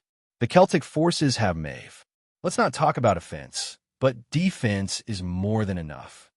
After all, in addition to Maeve, who was not weak, there was also Finn, Dilmond, and the Indian servant that he had never met. However, according to Maeve, she had some relationship with Rama. Since she had some relationship with Rama, she was certainly not weak, so he didn't need to worry too much about the Celtic forces for the time being. In addition to that, there was also the location of Riverton, the base of the servants that were currently alone. Riverton is located in the Missouri River Basin. It's not that far from Denver. Currently, we're in an alliance with Edison, but there's another force in the middle. The situation isn't good, so I think we should get rid of the Japanese force that's obstructing Riverton and San Francisco's Denver. Gadotsi, Matthew, and Roman heard Wu Ming's explanation and also felt that Wu Ming was right, and they all nodded. However, in fact, Wu Ming had other reasons. If there was no accident, the one in Denver was Shitendaji. That Ghost King really wanted to see the world in chaos. Last time, even if he died, he still wanted to annoy Wu Ming. Although Shitendaji's poison was not so fatal to Wu Ming, it was not the same for other servants. Especially Gadotsi, it was Shitendaji's poison. If it eroded Gadotsi, then the last master of Chaldea would be dead. Not only that, Shitendaji's poison would continue to spread. Although he didn't know if there was an end to it, but if the entire American continent was poisoned, it would be quite a headache for Wu Ming. So this time, Wu Ming didn't dare to leave her until the end. If she caused trouble again, it would be really bad. But even if it wasn't for Shitendaji, Wu Ming would still choose Denver as the first force. The reason was that this force occupied the Rocky Mountains, blocking the route between Riverton and San Francisco. While Greece and Rome were still fighting each other, they would take down this Holy Grail force in one fell swoop, and then join forces with Edison in the west and Maeve in the east to attack Greece and Rome. This was Wu Ming's plan. Then when are we going to attack Japan? Gadotsi asked the key question. Wu Ming's lips curled up, as if he was deliberately waiting for this question. Then, Wu Ming's face was full of a bright smile. There's no time like the present. When we pass by the Rocky Mountains, we'll attack directly. There was a moment of stunned silence. Then, shocked voices echoed throughout the world. Hey, hey, hey. Then, among the voices that resounded through the sky, there was also a voice that sounded like a joke. Just kidding, a moment later, Boise. Wooming accelerated the speed of the white deer again, and according to the level, it had reached Class A. In this way, Wooming took Gadatsi and Matthew to Boise before noon, where they were supposed to arrive after noon. Inside the Boise fortress, in a shabby house, Karna was sitting opposite Gadatsi, as if he had just realized something. So that's how it is. Fujimaru-san wants to take down Denver City directly. Then Gadatsi, who was sitting opposite Karna, looked rather helpless. That's not what I want, Gadatsi said with lingering fear. Just now, Wooming really scared her. With only 2 servants, he wanted to take down a city with an unknown number of enemies. To be honest, Gadatsi really didn't dare. Matthew sat next to Gadatsi and smiled awkwardly. To be honest, she also didn't dare. Then, as if he didn't hear Gadatsi's words, Karna nodded knowingly. I understand. I will help you take down Denver City together. Although there was some resistance, Gadatsi and others decided to listen to Wooming and attack Denver City directly. Therefore, after hearing Karna's approval, their mood improved. Then, Gadatsi and Matthew felt a burst of joy in their hearts. Sure enough, Assassin was right. As long as we come to Karna, he will definitely help us. That's right, it was actually Wooming who proposed to come to Karna. First, it was to comfort Gadatsi and others who were frightened. Second, it was because Karna was powerful. Third, it was because the Rocky Mountains were close to Boise. Even Karna didn't want to have enemies next to him all the time. As mentioned before, the reason why Karna was stationed in Boise was to defend against the attack of Japanese forces. At this moment, the American forces could no longer withstand the attack of the enemy. Just like what Wu Ming said, as long as someone held Karna back, there were only 2 servants left, and they were Edison and Helena, who were caster class. In the face of the mysterious Japanese ghost clan, even if they risked their lives to destroy the Japanese forces, they would still be defeated. Therefore, Karna was personally stationed in Boise. In fact, if it weren't for the arrival of Wooming and others, Karna would have been wandering in the central plain basin of the Cordillera Mountains, checking the enemy's movements. Great! With the help of the famous hero Karna, this is really foolproof. On the left side of Gadatsi and Matthew, Roman's virtual screen appeared there. Karna, on the other hand, glanced at Roman and didn't say anything. Seeing that there was finally a servant who didn't attack him, Roman was a little touched. It seems that when Karna doesn't talk to others, it means that Karna hates you. Poor Roman. Wooming, who was sitting on the right side of Gadatsi, looked at Roman's face and felt that it was better not to tell him the truth. In fact, Roman's virtual screen was there from the beginning, but Karna didn't know why he subconsciously ignored it. If the enemy is really Shitenji, my flame can play a big role. The sun's flame could burn everything, so it was more than enough to deal with Shitenji's poison. Wooming nodded and agreed with Karna's words. In fact, this was one of the reasons why Wooming looked for Karna. In that case, let's go back to Riverton first, and then I will release my noble phantasm. You pay more attention to Karna. Use my noble phantasm as the signal, and we will attack Denver together. Wooming's intention was simple.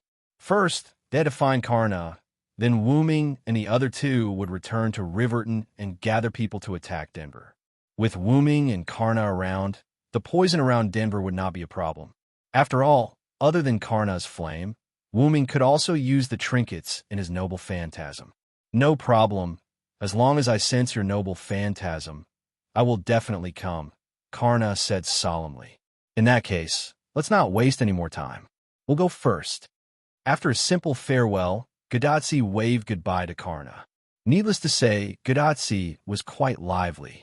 Although Karna only nodded at Gadatsi's farewell, it was enough to see that Karna had a good impression of Gadatsi. I feel like I'm being hated again.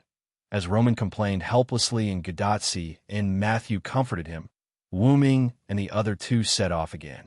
Then, Wu Ming's enemy's noble phantasm rode on his face. Tenki aim.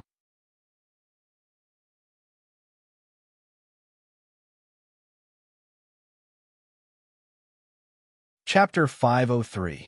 Tenki aim.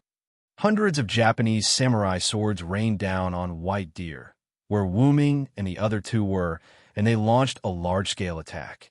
This move reminded Wu Ming of Gilgamesh. Then, the place where the White Deer was attacked by hundreds of samurai swords exploded. Boom! The explosion was extremely violent. It seemed that the samurai swords came with the intention to kill. As far as they were concerned, the plain terrain on the plateau had become a basin. The smoke and dust caused by the explosion continued to fill the air. After the explosion, hundreds of samurai swords automatically flew back to the place where they came from, a high ground in the Rocky Mountains. Hundreds of samurai swords merged into one and fell into the hands of a fox-eared girl wearing a JK uniform. She wore the JK female high school uniform with white top and red bottom. She wore a red unlined gown, red stockings, and high leather shoes that looked like wooden clogs and leather shoes. She also wore a black hat on her pale orange hair. There were two shining scabbards on her body. One was a scabbard with silver light. The samurai sword was still in the scabbard, and the other scabbard exuded a golden light. There was no doubt that it was the scabbard of the golden samurai sword in her hand. The most conspicuous thing was the pale orange fox ears on the girl's head and the pale orange foxtail behind her, which made people think of a monster. However, she was not a monster. If Wu Ming was there, he would be able to see that she was a servant. It was very likely that she was a saber. After all, she was holding a samurai sword. Mission completed, I'm done. The fox-eared girl blinked her orange eyes, put the golden samurai sword in her hand into the scabbard, and was ready to leave. Then, she was also attacked by her enemy's noble phantasm, mythical Yggdrasil. In an instant, a huge holy light spear burst out from the basin full of smoke that had not yet dissipated. The light spear dispelled most of the smoke. The fox-eared girl also saw the target of her mission. There was a white figure in the place that was destroyed into a basin. That was undoubtedly the person who released the light spear. The white deer's figure still disappeared. Wu Ming maintained the position of throwing the spear. The holy silver armor on his body exuded light, and the helmet that he no longer wore was once again put on. Behind Wu Ming, on a piece of land that had not been destroyed, stood Gadatsi and Matthew, who was holding a shield. There was a faint blue magical power on the shield. There was no doubt that this piece of land and Gadatsi were protected by Matthew's noble phantasm. Since Wu Ming had a defensive noble phantasm, naturally, he did not need Matthew's protection. I can't believe you found my location. Although her tone was slightly shocked, the fox-eared girl still had a smile on her face. You are indeed a servant that the Spirit King takes care of. The fox-eared girl's body did not stop moving, and she quickly dodged backward. She was not a person like Wu Ming. If she was really hit by such a military noble phantasm, she would most likely be killed. Even if she did not die, she would lose a layer of skin. Rumble. The light spear hit the fox-eared girl's position. As the fox-eared girl's location was in a mountainous area, the mountaintop was completely destroyed by Wu Ming's noble phantasm. Countless stones rolled down, forming a scene like a landslide. Just when Matthew wanted to use his noble phantasm to block her, Wu Ming, who was below Matthew, waved his hand, indicating that Matthew did not need to use his noble phantasm. He took this opportunity to stop her. At the same time, the white light spear fell from the mountaintop, and Wu Ming firmly held it in his hand. Mythical Yggdrasil, legend of the Holy King. Releasing his noble phantasm again, Wu Ming gently threw out the spear that was emitting light in his hand. However, the noble phantasm that was thrown out this time did not turn into a huge light spear, but countless small light arrows that were arranged in a row. The principle of mythical Yggdrasil's noble phantasm was to control the light to give a huge blow to the enemy. Wu Ming's holy spear, Yggdrasil, had been left behind in Uruk. Therefore, Wu Ming's weapon in this singularity was just a simulated artifact. Therefore, it did not have a fixed form, so naturally it could be used. Then, countless arrows of light hit the countless scattered mountain rocks. As if there was a chemical reaction, the rocks melted and dissipated into the air. It was dissolved by a high-heat substance called light. It was just a stone, so it was as easy as flipping one's hand to dissolve it with a noble relic. Then, the light arrows merged and turned into a holy spear that returned to Wuming's hand. Wuming looked deeply at the mountaintop that was missing a piece and frowned secretly. It doesn't look like it was hit. The fox-eared girl should not have left yet. Although the fox-eared girl was not close to Wuming, Wuming still saw a shadow of the enemy's servant through the Lune Rune. It was a fox-eared girl. Although Wuming was too far away, Wuming could not sense whether the fox-eared girl had left or not. His sixth sense told him that the person who launched the sneak attack was indeed not dead. He had to say that the opponent had a good plan.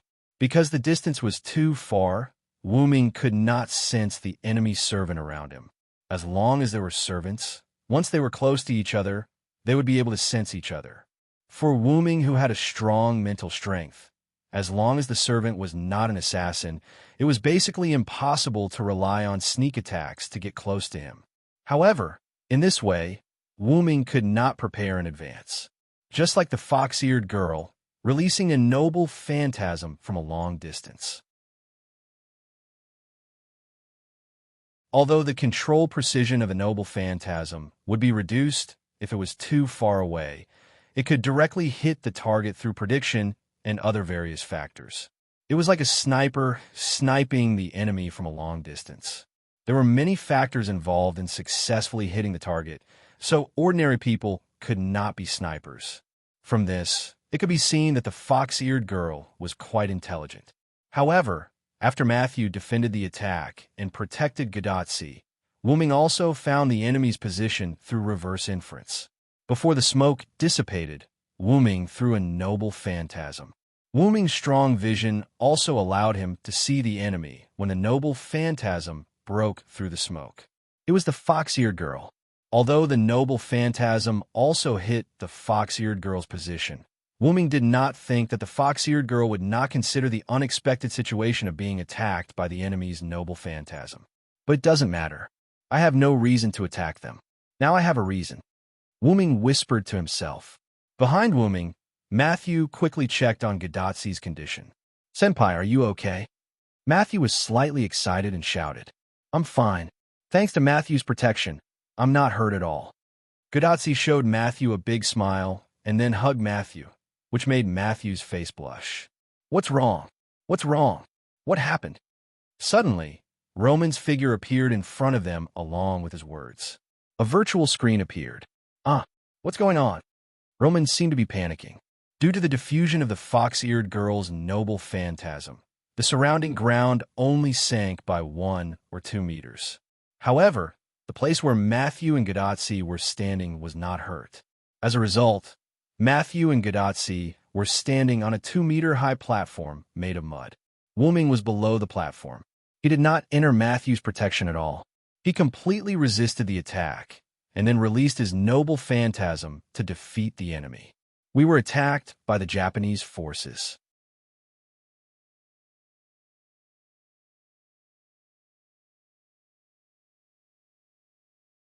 Chapter 504. After hearing Wuming's words, Roman was shocked. Hey. What the hell is going on here? Did anything happen to Li Xiong? The attack just now actually cut off the communication between the two sides. It really gave me a fright, Roman said in a slightly panicked manner, like an ordinary person. Because the Magic King sent a few holy grails to this singularity, or maybe this singularity was affected by the Magic King. The magic content in the singularity has increased a lot. Although the connection between Gadotsi and Chaldea was not completely blocked, if there was any magical fluctuation, it was easy to cut off the connection. In the sudden attack, just now, the connection between Gouda Z and Chaldea was cut off. It was a good example. It's okay, Dr. Matthew protected me very well, and the enemy was also killed by assassin. After going through so much, Gadotsi's heart became optimistic, and she did not panic because of the sudden attack. Phew, It's good that nothing happened. Roman's heart was finally at ease. Although I don't want to discourage you, unfortunately, the enemy's servant was not killed by me. She escaped. Wuming jumped on the small platform where Gadotsi and Matthew were, and his helmet touched again, revealing his dignified face. She was not killed by you, but thinking about it, the enemy is also a servant. She should have a way to save her life. Roman touched the back of his head and smiled, but unfortunately, Gadotsi and the others did not pay attention to him. That means the enemy's servant is a female. Gadotsi noticed Wuming's words.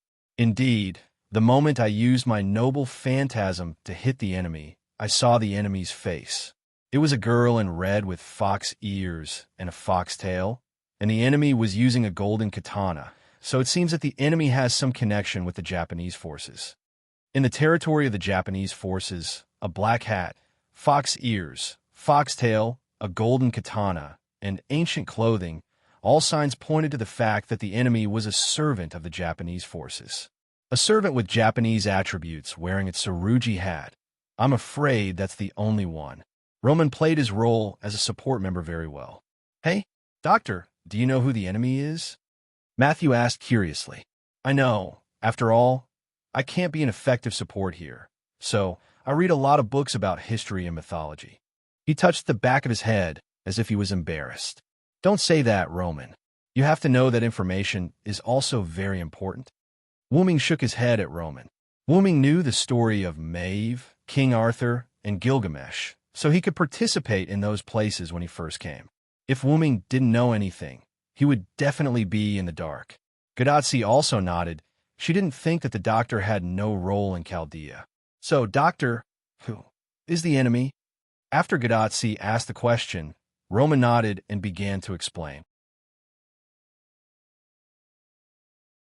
The black hat is a kind of blacktop hat handed down from the Heian period of Japan. There are many kinds of black hats, and the standing black hat is one of them, but generally, the standing black hat is worn by men, and the most famous woman who wears the standing black hat is Suzaku Guzan. Suzaku Guzan? Wuming was puzzled. He really didn't know this name. There are many rumors about Suzaku Guzan's identity, such as female thief, female ghost, angel, goddess, etc. However, so far, most people agree that she is the daughter of the demon king of the fourth heaven. She is the angel who was ordered to descend to Earth during the Heian period. She didn't want to turn Japan into a demonic country, so she fell in love with Sakunu Tamura when they were killing ghosts together. In the end, she was killed by her lover. Roman briefly introduced the fox-eared girl, Suzaku Guzan. But now, it seems like she is a female bandit who occupies a mountain and calls herself king. Roman smiled helplessly. According to Celander, the enemy's noble phantasm is countless golden katanas that fall like rain. That should be one of the 3 swords of Suzaku Guzan, the Manjushri, the Sword of Wisdom, and the Sword of Harmony. As Roman spoke, Wuming also recalled the other katana that was emitting a silver glow. If that's the case, the katana that is emitting a silver glow is one of the other 2 swords, right? Roman nodded. That silver sword should be the sister sword of the Sword of Harmony. It is the Samantabhadra merciful sword. However, there are also rumors that the Sword of Wisdom is the same as the Sword of Wisdom. Wuming thought of a guess. Since the Sword of Harmony was used to attack, the enemy must have used the Sword of Harmony for some other purpose, such as increasing the precision of control. This could also explain how the enemy could attack Wuming, who was at the foot of the mountain from such a distance. However, this was just a guess. In short, the enemy would not take it. However, Wuming had the advantage. If the enemy is an angel, she should have divinity. Roman thought for a moment and nodded. After all, every rumor is related to the angel. The probability of the enemy having divinity is very high. Then, Wuming smiled. Since she has divinity, I have a way to deal with her. After all, Wuming's Dragoness space had a lot of pseudo-heavenly locks. At the beginning, because he knew the magic of heavenly locks, Wuming deliberately made high-quality pseudo-heavenly locks. Even if they were not used, they would not disappear. After using them, as long as they were injected with magic, these pseudo-heavenly locks would be renewed. Wu Ming prepared those pseudo-heavenly locks to deal with the followers with divinity. Since the enemy has already made a move against us, I'm afraid the road back to Riverton will not be easy. So, Wu Ming paused for a moment, which made Gadatsi, Matthew, and Roman puzzled. So let's go straight in. Wu Ming smiled at Gadatsi and the others. Ah, screams resounded through the world. Good Lord, after going around in circles, they still ended up attacking the enemy's base. Boise. Karna saw that a mountain in the Rocky Mountains had been blown up. When he took a closer look, he saw pure white and holy magic. There was no doubt that it was Wu Ming's noble phantasm. Is it that fast? I thought it would take a few hours to start. Although Karna's tone was doubtful, he did not stop moving. He held his golden spear, gave orders to the mechanical infantry in Boise City, and ran towards the location where Wu Ming released his noble phantasm. In any case, it was agreed that Karna would support them under the command of Wu Ming's noble phantasm. Hence, Karna left immediately. On the other side, Denver City. In a dark hall, behind a curtain, without any means of lighting, a figure kept pouring wine and drinking wine. How did she know that it was wine? The fox-eared girl, or rather, Ling Lu Guzin, had already smelled a lot of wine when she walked to the door. It's really good wine, Ling Lu Guzin thought to herself. Although she did not drink much, as a female thief who once occupied a mountain, she said that she would drink as long as she was told that it was good wine. However, she did not dare to drink the wine that the figure in front of her was drinking. It was poisonous wine. What if she drank it to death? Ling Lu Guzin walked into the hall and said without a care, I failed, Shitendaji.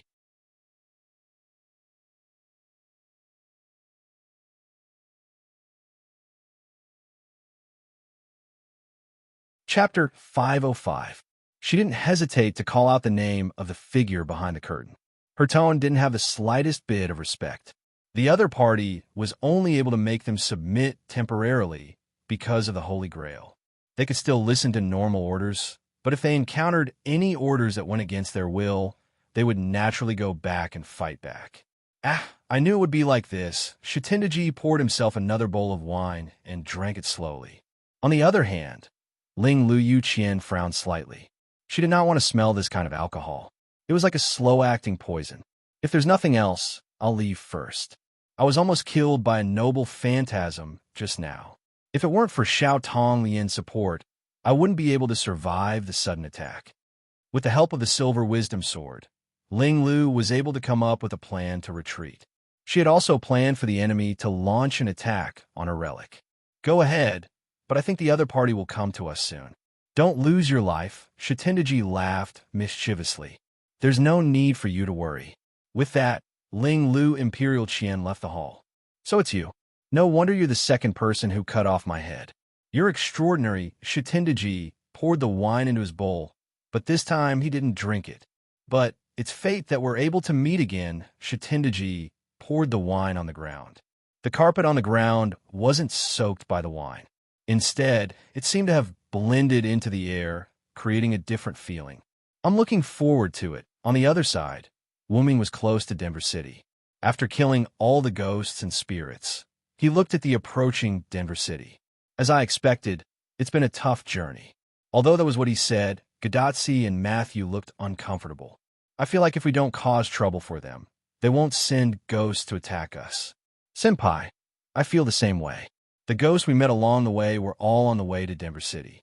We should return to Riverton first. Matthew and Gadatsi whispered to each other. You're too naive, Junior Matthew.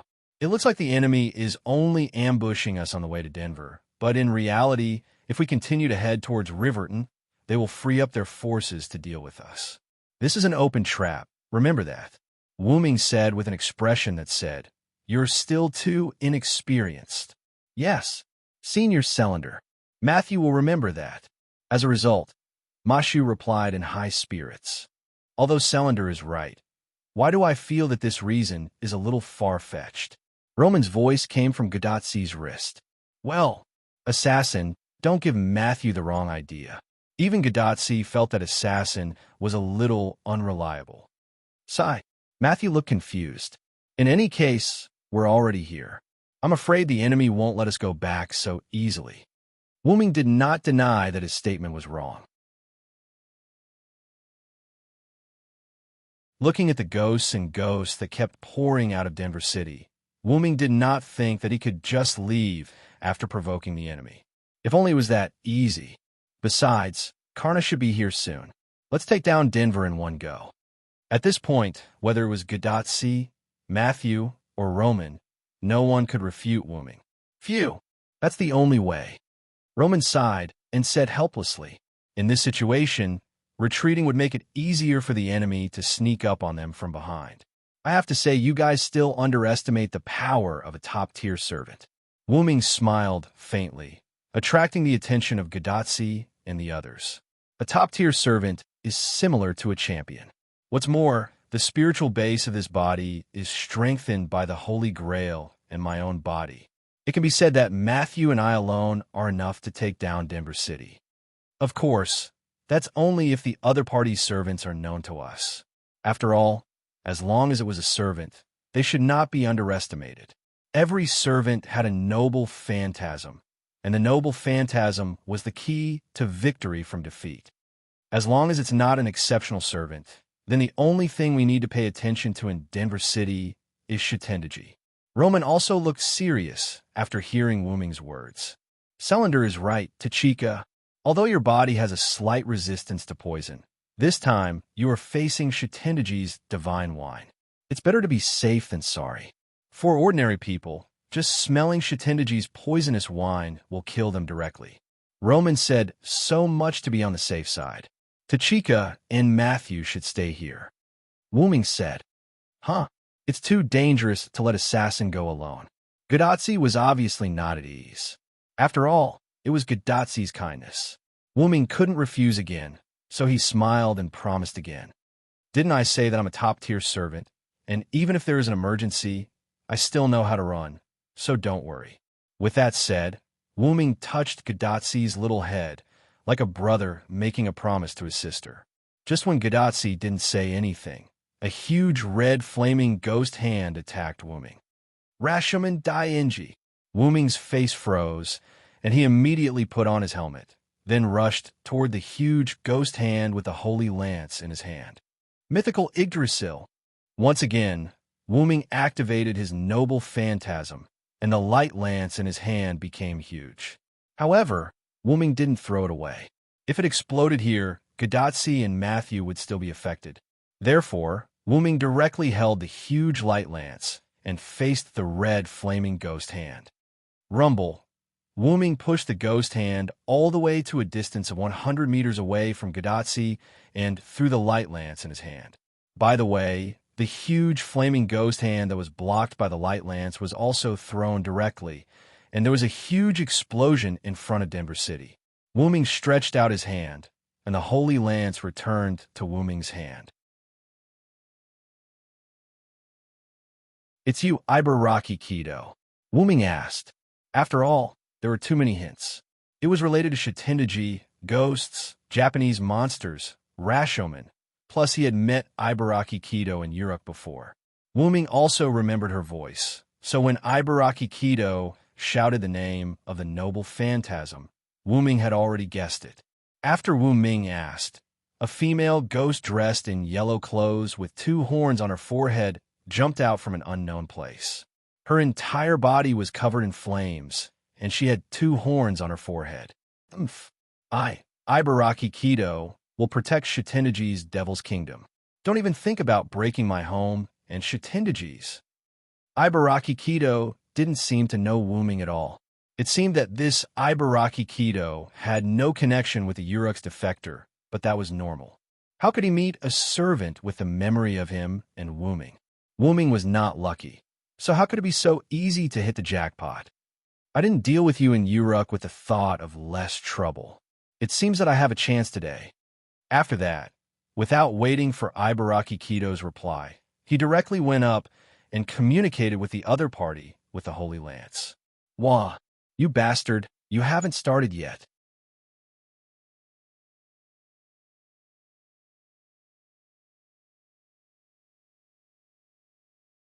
Chapter 506.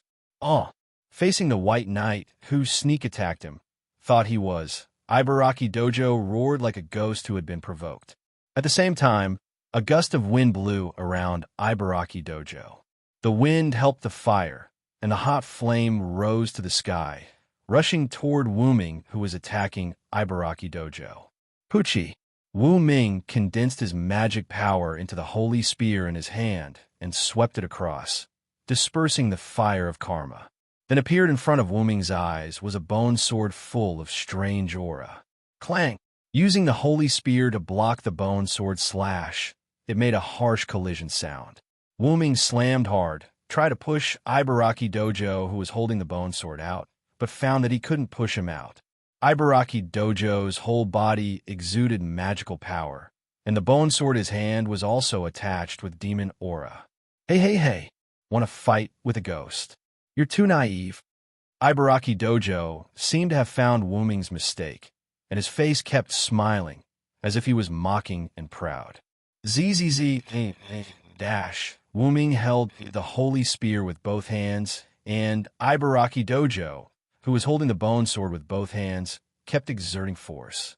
The holy spear and the bone sword rubbed against each other, making a harsh sound. Wu Ming really couldn't push Ibaraki Dojo away, but Wu Ming knew that although Ibaraki Dojo was a ghost, his strength as a servant didn't surpass Wu Ming. This point was discovered by Wu Ming when they fought, so it was reasonable to say that such a situation shouldn't happen. However, the other party seemed to have used an ability similar to the release of magic to strengthen his power. Ibaraki Kido's demonic aura was the best proof of this. However, Ibaraki Dojo wasn't the only one with skills. Wu Ming also had magical power. Boom! Wu Ming frowned, and a strong magical power burst out from the back of the armor below the shoulder, like a cloak floating behind Wu Ming, and like a comet tail providing Wu Ming with strength. As a result, Wu Ming gradually suppressed Ibaraki Dojo. What? Ibaraki Dojo was shocked. She did know that the White Knight in front of her had the strength to suppress her, but she didn't expect that she still couldn't suppress the opponent with the help of Ghost Seed Demon. Is this guy Berserker? How is he stronger than a ghost? Ibaraki Dojo complained loudly in annoyance. When she saw the White Knight in front of her holding a gun, she thought that her enemy was a gunman. Who would have thought that the other party was so strong? What a coincidence, I'm Berserker. Wu Ming was quite impressed with Ibaraki Kiddo. In this kind of situation, he still had the ability to chat with Wu Ming. Naturally, Wu Ming couldn't let him down. Damn it, don't underestimate me. Ibaraki Dojo roared, and then swung her right hand down. That's right. Maybe because the connection of the right hand was unstable, Ibaraki Dojo had been using her left hand to hold the sword. Ibaraki Dojo used her right arm to hold the bone sword, and her entire right hand fell down. As if she could control it, Ibaraki Dojo's right hand flew around Ibaraki Dojo. Was it Ibaraki Dojo's demonic hand that was cut off? Wu Ming Dojo's eyes narrowed, and Ibaraki Dojo finally had some free time. You didn't expect it, right? Since my right hand was cut off, although I took it back, it still couldn't connect with my right arm. Instead, it became my noble phantasm.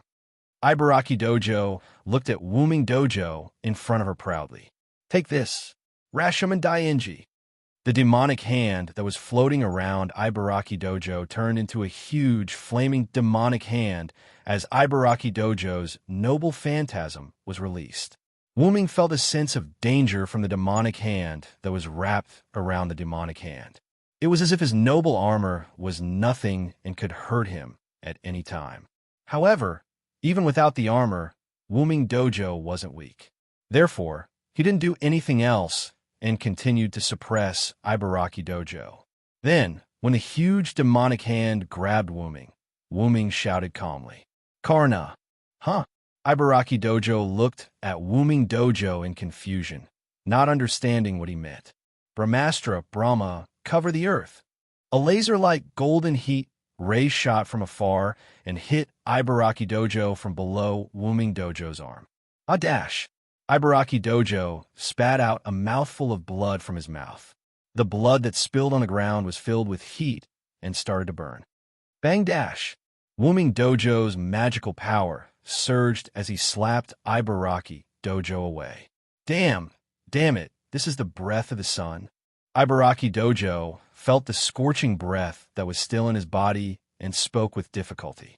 This scorching heat continued to burn Ibaraki Boy's body, making him suffer unspeakably.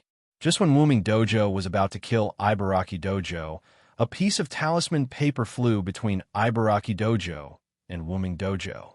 Boom dash! The talisman paper turned into a flame that soared into the sky. However, from Wuming Dojo's point of view, it was just a flame barrier. Its purpose was naturally to buy time for Ibaraki Dojo, who was behind the flame barrier. Wuming Dojo swept out with his holy lance that contained powerful magical power, and the flame barrier was instantly broken. Where Ibaraki Dojo was originally, there was only a small pool of blood that had begun to burn. I forgot that Ibaraki Dojo had escaped from the 4 heavenly kings of Liguan. I'm afraid that has become a skill or a noble phantasm. Giving up chasing Ibaraki Dojo, Wuming Dojo turned around and returned. When he came to Matthew and Gadatsi, Wuming Dojo saw the person he had just called out. You came quite quickly, Karna.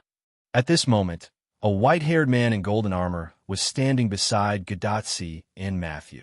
The flame in his right eye had not subsided yet. It was Karna. I came with all my strength after seeing your noble phantasm. It was just a coincidence. Karna shook his head modestly, and the flame in his right eye swayed as he shook his head. It was quite interesting. Furthermore, it was quite clear that the Brahmastra had been launched from Karna's eyes. Karna really scared me when he came over just now. By the way, assassin, are you all right? Weren't you hurt by Karna? Gadatsi looked at Wuming Dojo worriedly. At this moment, Wuming Dojo's body was smoking. The smoke was coming out from the gaps in his armor, and it looked like he was being cooked. Don't worry, because Sadrik was too close to the enemy, I didn't use a noble phantasm with a wide range of damage, Karna explained. Karna defended himself. He understood this point and didn't use Brahmastra Kundala or anything like that.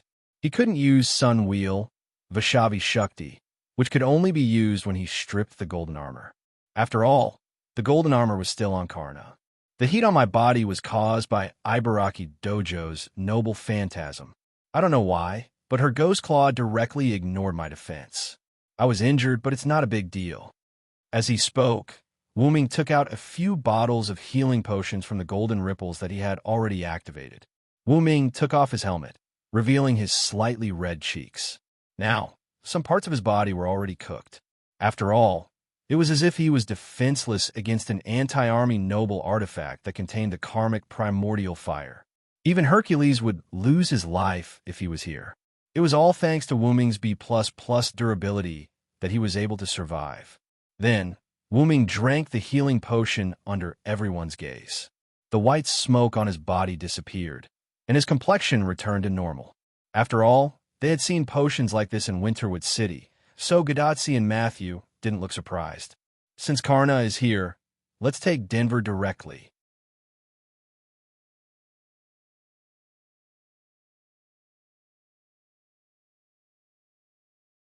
Chapter 507. Gadatsi nodded. After all, they had fought for so long. It would be unreasonable to leave now. The original team of 3, plus Karna, became a team of 4. The 4 of them headed toward Denver. Although Karna was with them, it still couldn't stop Gadatsi's burning heart. Gadatsi stared at Karna's eyes, which were no longer emitting sparks, and asked curiously, speaking of which, Karna can release a noble artifact with his eyes. It's really a divine artifact. It's no big deal. A true hero kills with his eyes, Karna replied casually. After all, he was a man of few words. Only you can say something like that. Wuming smiled helplessly at the side, then continued. I can't kill enemies with my eyes. I can only say that Karna is worthy of his reputation. Gadatsi and Matthew were amused by Wuming's teasing. In the face of Wuming's teasing, Karna didn't know what to say, so he didn't say anything. Although it's not very nice to interrupt you, you're about to go deep into the enemy's base. Is it really okay to look like you're going on a field trip? At this moment, Roman's voice suddenly came from Gadatsi's bracelet. This voice, is it the magician with the magical ability? Although he couldn't see the person, Karna remembered Roman's voice. The magical ability Karna mentioned was the remote virtual screen. It seemed that many servants were interested in this kind of magic. This magician is right. We do seem to be too relaxed. Of course, Karna had always been a steady person. He was just wooming in Gadatsi. Mashu also had a dignified look on her face, so she wasn't any worse than Karna. Senpai, I think the doctor is right. We really do look a little relaxed. Matthew whispered. You're right. Ah, Gadatsi smiled awkwardly. However, Wooming shook his head. The fact that Tachika doesn't have any psychological pressure is the best support for us, so it's not wrong to relax a little. Even though Gadatsi basically didn't have the ability to provide support. Plus, we look very relaxed, but haven't you noticed that the ghosts that were supposed to be attacking us are all gone? After repelling Ibaraki Boy, there were no more ghosts that came to attack Wooming's group. It seems that they don't think it's going to work no matter how many ghosts they send, Karna analyzed. However, compared to them not coming down to die, I'm more inclined to believe that those ghosts have all disappeared. Why do you say that? Gadatsi questioned Wooming's words. Yes, it's time for the genius. Suddenly, a Mona Lisa appeared beside Wooming and the others. Wooming had seen Da Vinci before, but Karna hadn't. Therefore, he was quite interested in this newcomer. Karna narrowed his eyes. He could feel that this was a servant. Da Vinci's servant, Matthew said with some confusion. Yes, it's the genius, Matthew. Roman went to the toilet. Da Vinci looked at Matthew with a smile, then began to explain. Although it's strange, the detector on my side has clearly detected that something is amiss ahead. The ahead mentioned by Da Vinci was a place like a cliff in front of them. Da Vinci's servant, but there's nothing in front? Gadatsi was also very puzzled. I forgot to mention this, Matthew. We can say that we have arrived in Denver. With that, Wooming walked toward the cliff. Gadatsi and the others also followed. The place where Gadatsi was located was not a cliff, but rather a flat area at the bottom of the mountain. Of course, even so, its average altitude was still 1,600 meters above sea level. A huge fortress similar to a Japanese-style ancient city is located below. That is the city of Denver.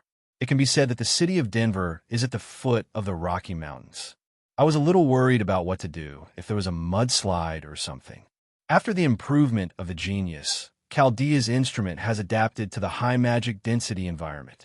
There should have been a lot of life in front of us, but after you defeated Ibaraki Boy, all those lives disappeared.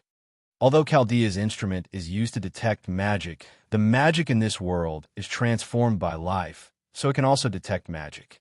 Anyway, whether they were killed or used as sacrifices, most of the ghosts in the strange city of Denver have disappeared. That is to say, the remaining magic waves belong to the servants, right? Wooming asked. That's right. This is a battle between heroes without their servants. Anyway, only you and Karna can participate in the battle.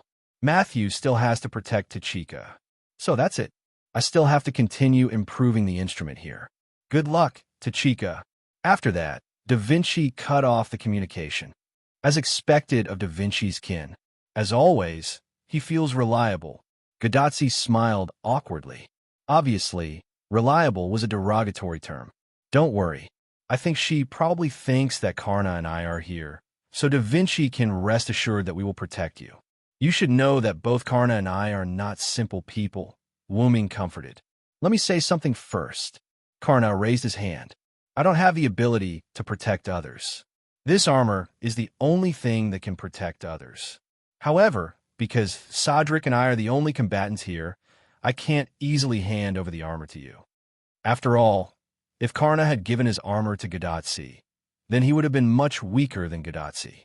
After all, not only did he have to release the fatal sun wheel, but he also had to give up the golden armor to Vasvi Shakti. Without the golden armor, Karna would no longer be the invincible Karna he used to be. At that time, he would have to be like an ordinary warrior and not let himself get hurt easily. Because without the golden armor, Karna was neither invincible nor able to recover from his injuries, nor could he use the essence of the sun to heal the foreign objects in his body, so he was much weaker.